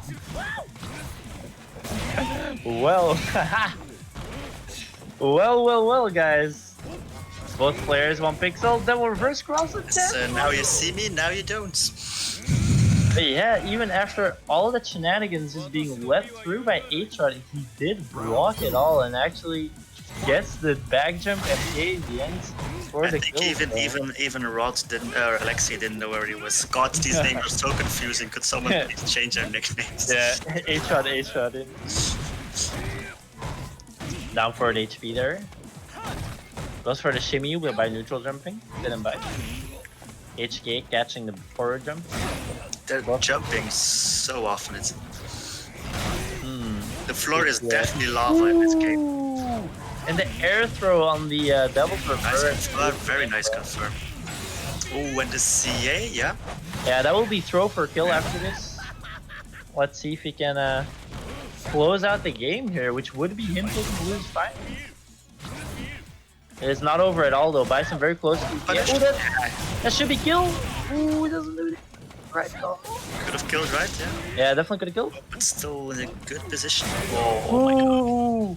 And I love what H-Rod tried. He tried to air grab the Devil's Reverse again, but Alexian in VP1 went for the cross and disappeared right when H-Rod tried to air grab. And just like that, we go to 2-2-1-1, final game, final round, laddies. Ooh, Oh, that side switch, wow. That was kind of cool. It's kind of funny because that was delay right only. Yeah. Oh, nice low there, nice confirm as well. Nice neutral jump. Ooh, nice cross. Very nice side switch. That was a really good, like, he did stand HP claw, but once again, instead of doing the stand MP, he went for the jab combo, which actually cost him the stun there. And he had the view reversal as well, so now he's not close to, well, not Yeah, as it's like it's a sequence he does a lot, so I would love to see him do the medium punch combo instead of the jab combo there. But the Vegan is almost done suddenly. Yeah, and just like that momentum has shifted. He Devil Reverse, one more hit. Catches the back jump. And now he has some, yeah. Oh no! Oh, you hate to see it. You hate to see it. Bison wins. I think one of these people is just right now running to the other room and yelling in the other person's face. And yeah, I mean, very well played. Alexei will be moving on to grand finals. H-Rod, very well played, but unfortunately in their last round, actually twice missing his combo. I mean, once not missing, but kind of unoptimizing, and the second time just dropping the combo, which actually cost him the game. Nonetheless, very well played to him, but it will be his brother this time that will move on to Grande Finale. I see. So basically, that means we have one Belgian in top 4, 2 of the Luxembourg scene, and one Dutch player. Dutch representative. Exactly. So we've got quite a nice sort of representation out here. But yeah, Rod unfortunately ending just shy once again, taking home the bronze here. And yeah, so we'll have Alexian up versus the Bruticus that will no doubt be waiting for him here. I'll spam this man some more invites, because if I've learned anything from playing sets with Lucas the Mania, it's that spamming invites works. Exactly, now you understand. Please don't encourage him, Hushfield.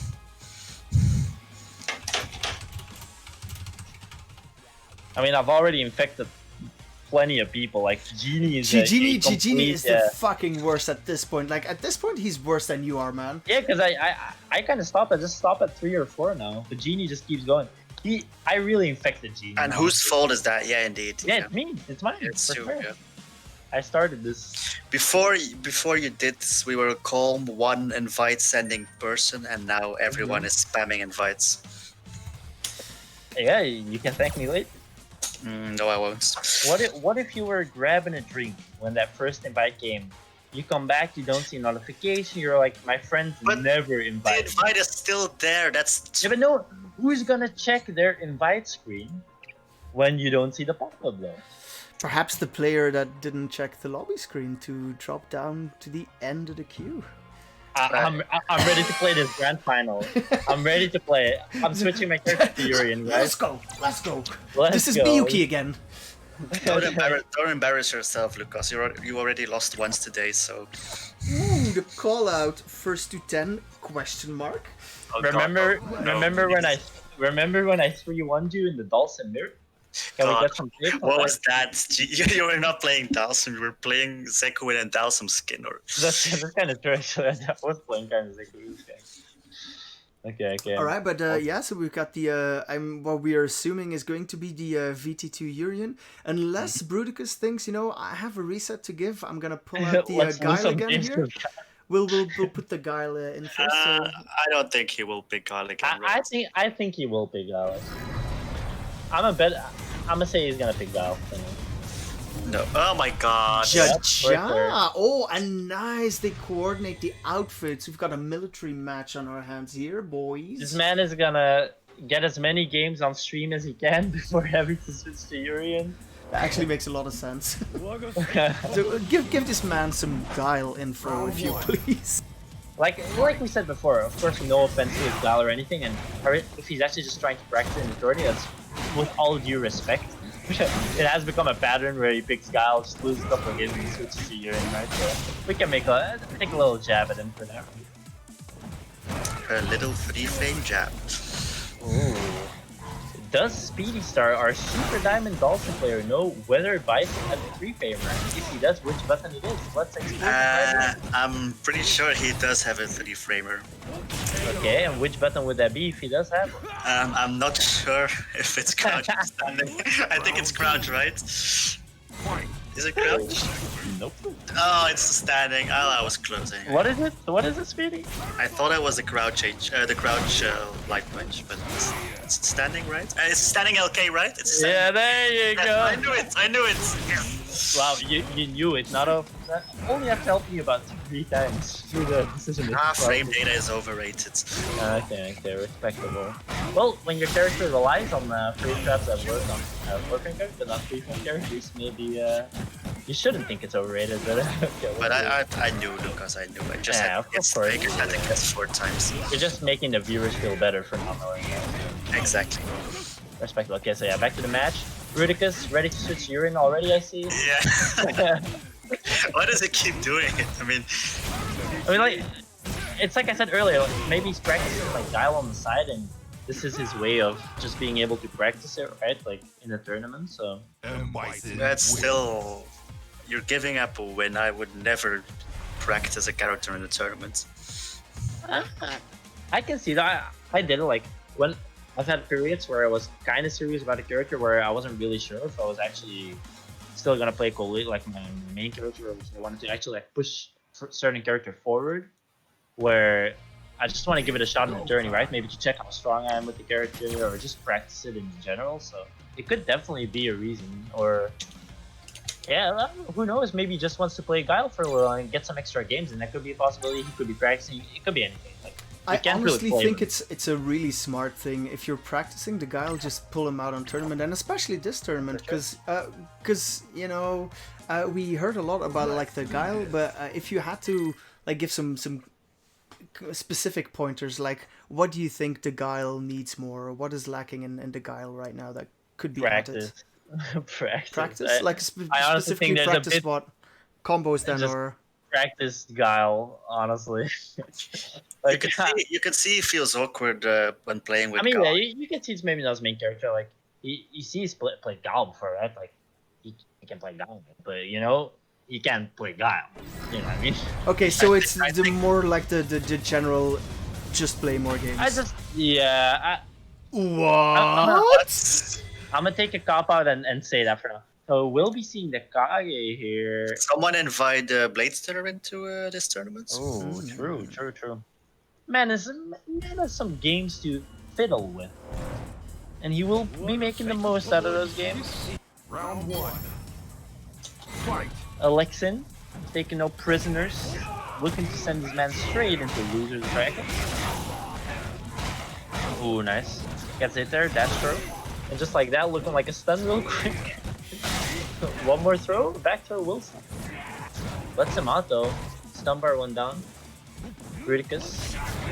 Ooh, gets double reversed. But that could have been a lot more damage, but kind of messed up the combo. But just like that, the Kage Shields. perfected. One round closer to the bracket reset. These picks are not working out. They are really not. Let's see the combo. Now A some little nice bit rush. unoptimal, but a nice combo nonetheless. One more throw for stun. That Oh, will he be, got it. will be the reverse perfect though. I would have liked to see him spend one bar there. Oh, the crosser. The double P, but A two papa? players getting home. Pardon me? You could see Arada's not used to the Kage crosser. It's really awkward to deal with if you're Yeah, I not definitely used to it. gotta rush it down there. Let's see if he can adapt. Ooh, the XP. Let's see big punish. 10 HP. Ooh, that is not the punish I was hoping for, guys. Ooh, that was a nice ambiguous crossover jump. Oh, that just like crosser that. was so And good. I mean, ooh, and yeah, the +1 into the 3-framer that's we learned today. Of course, only 2-frame gap when you press the 3-frame and +1.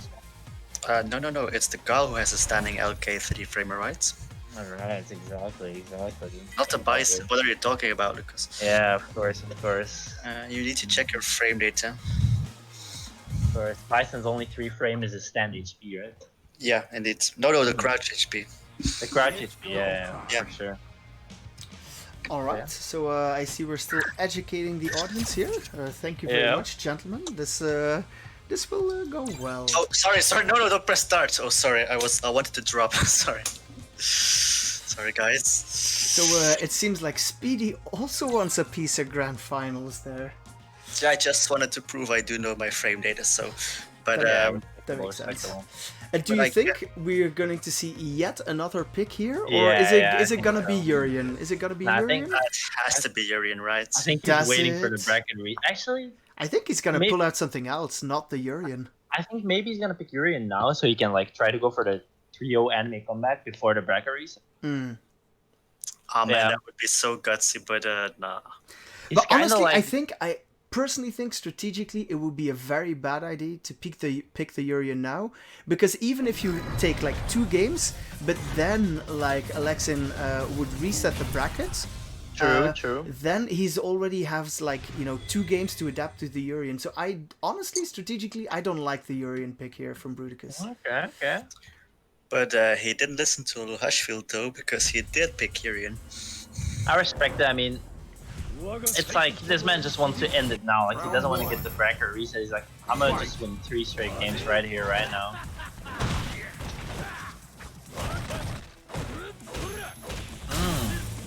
He had the nice counter combo, but didn't. He only converted into a fireball instead of a Yeah. bundle, but not too bad almost. Almost done again, Jesus. Oh, now some. Once again, had the counter combo, but no conversion into a special.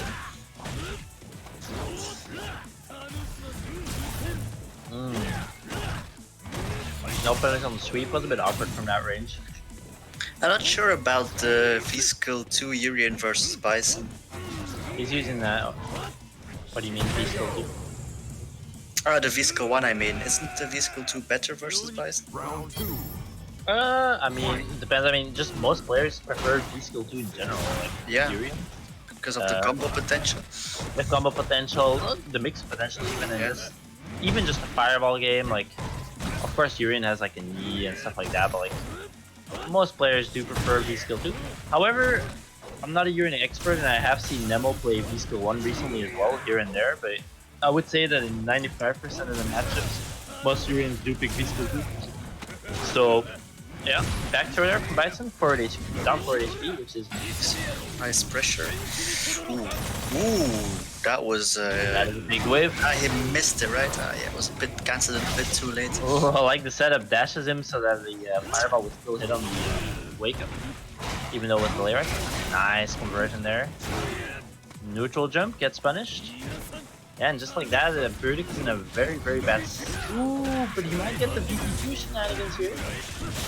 He only needs one more throw, Here we go. and this is looking very bad for Mr. Alex. Gets hit by the VP2, trying to jump out there. Urian win. Yeah, once again, the V-Trigger 2. The V-Trigger 2 people do not seem to find an answer, and yeah, just like that, 1-0 for Mr. Bruticus. Well, 1-2 in favor of Alexin still, but since he's picked a Urian, it would be 1-0, so 2 more games. and we will have our champion, or one more game for Alexin, and the bracket will Round get one. reset. Fight. Thing is, people panic when they see V-Trigger 2 and they want to press instead Yeah. of wait it out. PT2 is definitely not a it's definitely a strong PT, and it has this just like extra strength to it because people never play against it. Like no one uses it in general, so a lot of people just don't know how to deal with it, which is very understandable. Nice cross of them there, combo. Yeah, that's a that EX scissor kicks is not a combo, unfortunately.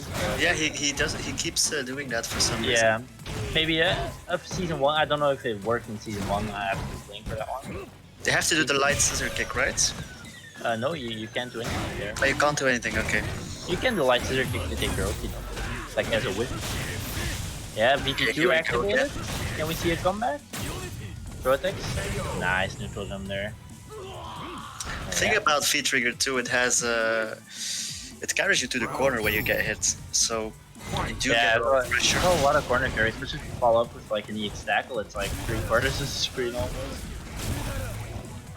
Let's try the high fireballs. Counter now he combo. does. Yeah, now Yeah, he got it. he got it, but he did the wrong tackle. I would have liked to see a heavy tackle for the ground OT and just some liquid stuff. He went for light tackle, which was actually immense. So yeah, that's what we saw earlier. This it's not a combo. The combo he just tried there. You have to do heavy, the heavy version for that one. Yeah, we're looking at a reset. Yeah, we are looking at a reset unless Bruticus pulls something out of his trickery bag with the V still do. Ooh, definitely possible. Ooh, a bit too far. The neutral jump and the double reverse going at the same time. Double reverse. And Bison. It gets the long end of the sticko. Yeah, very well played. It would be nice if they learned from like last week's tournament that it'd be a good idea to go back to the lobby now so we can have the Yeah. reset with the first of 3. I hope they don't immediately get back Hashtag into Tony. it. Hashtag Tony the MVP. Yeah, Tony taught us all how to be good tournament participants, and yeah, it Indeed. seems like Bruticus has been listening. Thank you for helping us out, Oh, Bruticus. sorry. And Speedy's still chomping at the bit. This man really wants a piece of that tournament. Speedy, you're going to have to wait until the Wednesday, the 14th of October. That is when your time to shine will be on Okay. Wednesday Warriors. We'll put another link in chat, and maybe we'll play that trailer one more time, because I don't think the people have seen it before. But yeah, reset time, baby. And from what you've seen since the Urian pick, do you think Bruticus is going to clutch it out here, or is Alexian going to upset him? I feel like Alexin is looking pretty strong. I mean, Brutus did take a game after switching to Urine, but I don't think it was too convincing for me to really think he has the like clear upper hand here. I think it's gonna be a very good set, probably pretty close. But yeah, I mean, I'm actually gonna put my money on Alexin right now. Okay, Speedy, Yeah. what do you think? Your opinion matters. It does. Well, I agree with Lucas. Ah, you goddamn! I'm never asking you anything ever again. might as well have me on here alone, right? Sorry, Lucas, you need me to learn you about frame data. So. Alright, true. Okay, but I agree with Lucas. I think Bison's the Bison player is looking very convincing, Oh, nice cross there. and Bruticus hasn't really found any answers to the So question. this is a combo we've seen Alexin do. I would like to bring some light. When he Yeah. gets stand HK crush counter, it always goes straight into crouch MP. But that's actually the combo you do when it's not a crush counter. When you get a crush counter, you want to do stand HP into the heavy down Oh vertical back. That was, by the way, Bison had full HP until he triggered. Ooh, nice combo though. Very nice combo. So yeah, one guess. Yeah, And just like that, bro. that was a sick Moving comeback. around, and yeah, that was a very good comeback. Very nice combos after sun with that full charge BT2. Fight. Dashing, chasing down.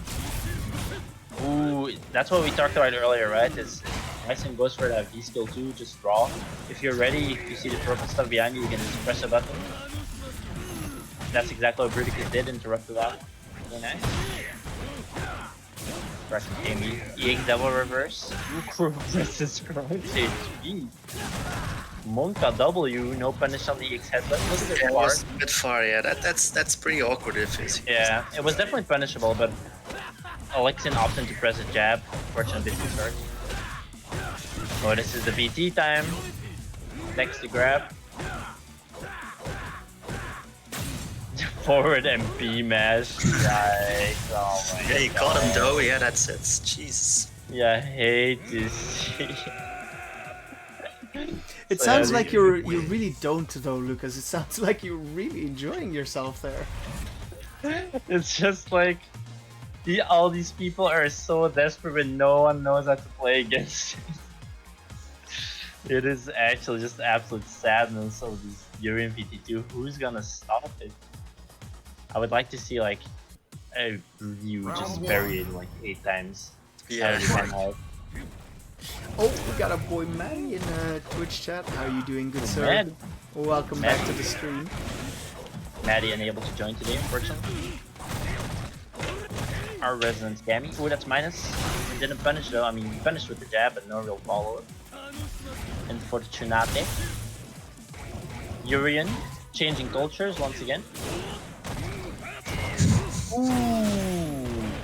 Goes behind with the double reverse. The triple -2 for an MP. Finally taking Stern there.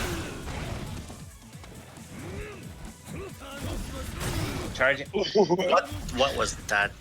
He charged the V skill, did the armored headbutt right away, which actually was the exact moment the double reverse was going to hit his noggin, so it bounced off.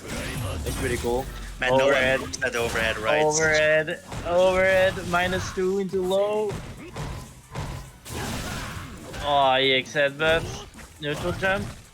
+2. Forward MP. Bro. That's the issue. Like, everyone is scared to press after that -2 forward MP because Yeah, that's of strange. everyone's scared because if he goes into the overhead, they will get hit for trying to take their turn. But the thing is, if you're that scared, you might as well V-reversal onto the bison, like just don't deal with it, you know? So how do they have to deal with it when they see it? Like, I mean, it's a difficult situation. There's a gap between the forward MP and the HP, so like with the Vega player earlier, he can press V skill 2, for example. As the Bison player, I would just like to see him press first. And... Oh, the trader. There you go. But yeah, you really gotta like try to push the. oh my God, here we go Yeah, again. here How we many go times again. have you seen this situation I see today? the V reversal now, and I really like the V reversal. Like, it's that was. Oh, he caught it. That was. That would have been sick if he'd released there. Yeah, it was really nice. A bit too late on the release, though. Unfortunately, that was very cool idea, like armoring the V skill 2 there, which was a big projector there from the Bison. Yeah, I'm very unfortunate that he held it a bit too long after. See the combo, don't do EX? Yeah, he learned this time. No EXs, that only goes from heavy quarter circle back. Nice challenge. Keeps the plus frames. Ooh, that was a cool dash. Back throw it, that goes into immediate down for the HP. Oh, nice challenge. Because he read that he always pressed after the plus frames, of course. Yeah, It's a good idea to do it at least once in reversal. indeed. Ooh, but jumps himself in the corner there, that's quite unfortunate. The floor is lava again. The floor is lava. He wants to get out of the corner, you know, he jumped himself into it, so he kind of just wants to Oh, get he out. has it again though. Yeah, I mean, not much to say about that kill. He got a forward MP hits. Bison started blocking high. And yeah, our Urian player who went for the low into the VT2, getting the hits. And this is a story we've seen many a times in this tournament, the last tournament and the tournament before, so... So is Alexian setting up the anime comeback now? He is. He might be setting up the anime comeback. We will have to see. Round one. I mean, if I were Alexei, or I would just lap that VCP trigger 2 all the time, like. Yeah, but you cannot lab it during this tournament, so we'll have to figure something out before the end of this. Yeah. If he wants to win at least. Again, that's what we talked about earlier, right? That's the kind of combo. But the wrong ender, I would really love to see a heavy tackle there instead of a light one with the reset. Go jump over and activate. Oh, too far. indeedo. The neutral jump. Wow. Reaching every skill too. Oh, it's charging. Let's go. Devil reverse. Ooh, armored it, but yeah, unfortunately. What is going on? Could get a combo here. With the EX headbutt, Monka W. I'm still surprised at how fast the EX headbutt recovers. Ooh, gets crossable. Yeah, now Yeah, now you can do the EX exactly. Very nice. Oh, he missed his combo. So yeah, that's the EX combo. He's been whiffing a couple of times earlier, right? So that's a combo that works in VT1, but not out of VT1. So he's been doing it outside of VT1 as well, but that only works off of heavy, works on the back. But in VT1 it does work, so very nice. So yeah, Urian, full screen again. Ooh, armors with the EX stack, although I gets the hits. +2 there on the charge stand HK. Down for the HP. Knocks you down out of the air, El Clasico. Ooh, the headbutt minus. Presses after though. Real Urian player, spotted. Ooh, the minus cancel, but gets the hit anyway. Brutic is not expecting. Bruticus is getting a bit desperate with the reversals. Yeah, a little bit, yeah. Ooh, and that is the needy down for the HP into a beautiful max range crouch and peek. Very nice. Just like that, Alexin taking a, dare I say, very convincing game 3 here. Yeah, this is looking exactly like the anime comeback. I don't want to jinx it, but I also don't want to not jinx it, you know? Yeah, respect. So yeah, let's see if Bruticus can keep his word. He came here to win. Can he pull it out? Or will Alexi make the most anime of comebacks and make Bruticus regret ever picking second or third? Bruticus seems very flustered suddenly. Yeah, like Alexis playing a lot more aggressive. Working out very good for him. Ooh, Ghost Trap. I like that forward jump. If he did a rise there, it was a very ambiguous jump, but Bruticus delay rising was actually a pretty good option. You can actually combo after a V-skill 2 with lights. Scissor Kikos. Ooh, and Bruticus neutral jumper trying to bait out a sweep or a scissor kick, which he actually got. Now let's see one more mix up for this time. Yeah, I love the V reversal. Just don't deal with it, just V reversal. And I would love to see. Ooh. Gotta be careful with the armor though, because he has no HP to armor anything. Nice. Gets the V skill 2 there on the fireball. That V skill 2 is working out. Yeah, the V skill 2 is working out very well. It's not really doing any like. Yeah, that's the combo that doesn't work out of VP. Ooh, nice combo there though. Ooh, baits the reversal. One more hit for stun. Nice V reversal Nice there. reversal, yeah. Ooh, good block there. -2. You have to challenge those. The -2 is from point blank, was not needed and did again and did not challenge. He didn't have DP, so there's no threat of him going into DP, right? So you just really gotta stop him there. Overhead. This is not over. We've seen this time and time again, boys. Reset. Just block low. Oh my god, one more guess. One more guess. Oh bro. my god, it happened again. And it happened again. I mean, Alexis. Alexa, he was in complete control the entire round, and then yeah, V-trigger happened. Yeah, I feel like this is like, I don't know, what's like a super annoying mix-up on like pro level gameplay. I feel like this is like the gold version of like just the one mix-up that gets everyone. Probably an Ibuki mix-up. Love you, Dicky. I actually thought it was Ibuki first. Ibuki is bottom tier with the minimum amount of tools, Hushfield, so... Ooh, he could have stunned and killed there, Alexin, but kind of dropped the ball there. Yeah, Bruticus is very flustered. He seems completely overwhelmed these last few rounds. Yeah, very well played, and just like that, stun, game, and he brings the GP. And of Especially course... like, yo, go on. Yeah, I mean, did of course in chat saying Ibuki C tier now. Oh, of course. I think that's actually a little bit too high. I haven't seen a single Ibuki in like a top 128 of this tournament. Just saying. True. Yeah. Also, Fujimura doesn't play Ibuki, so Ibuki is unusable trash. These are probably words that have actually uttered before. So. I mean, we haven't heard of the entire tournament, and then we say Ibuki is. That is actually true.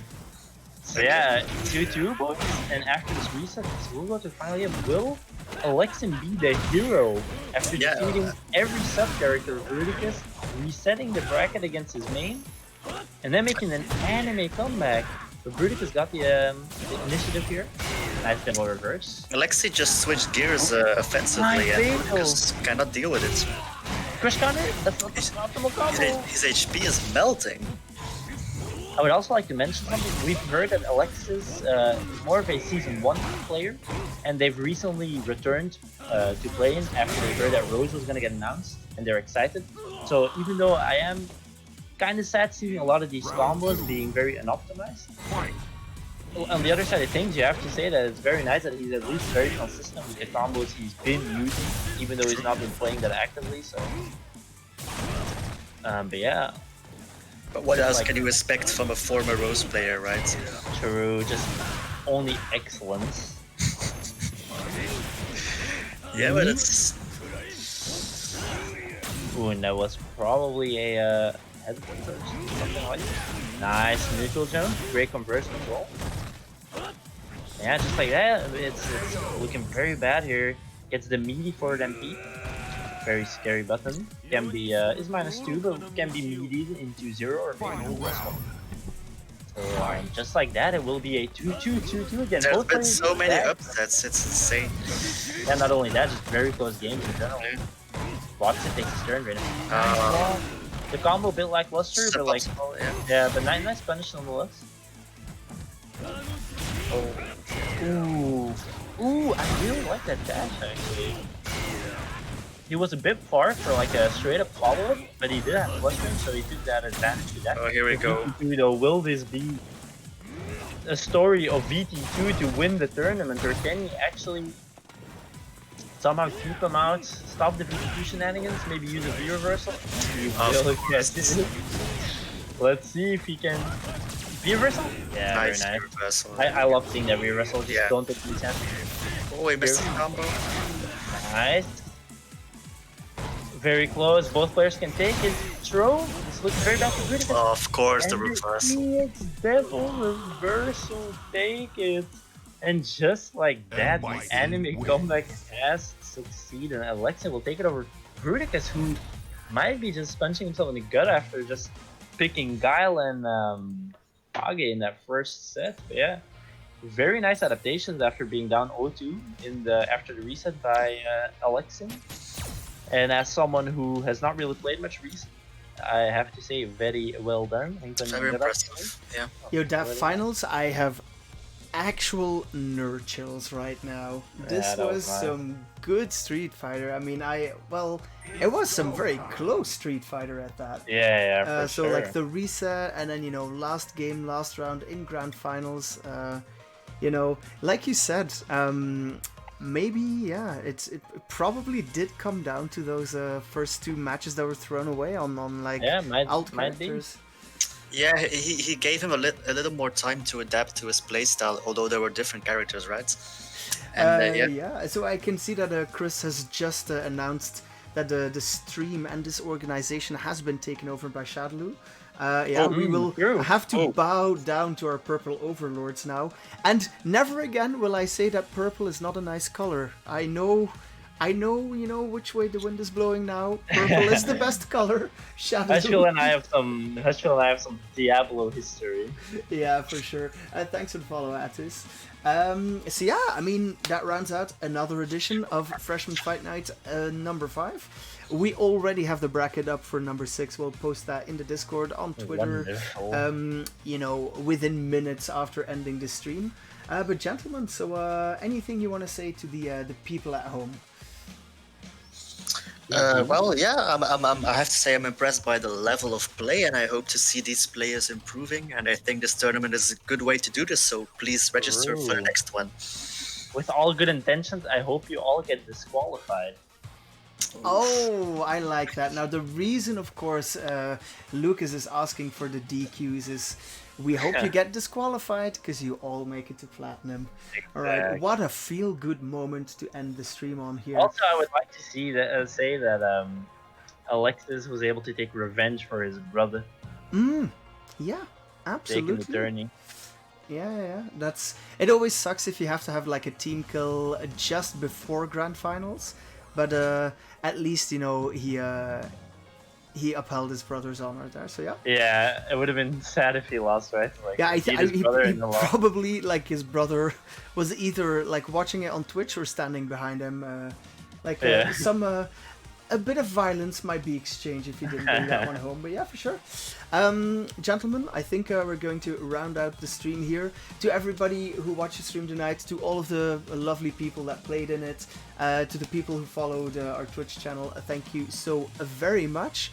Yeah, we're just happy to have another one of these in the books. We'll be back next week. We'll see you guys later. Have a very good one. Bye-bye. Bye.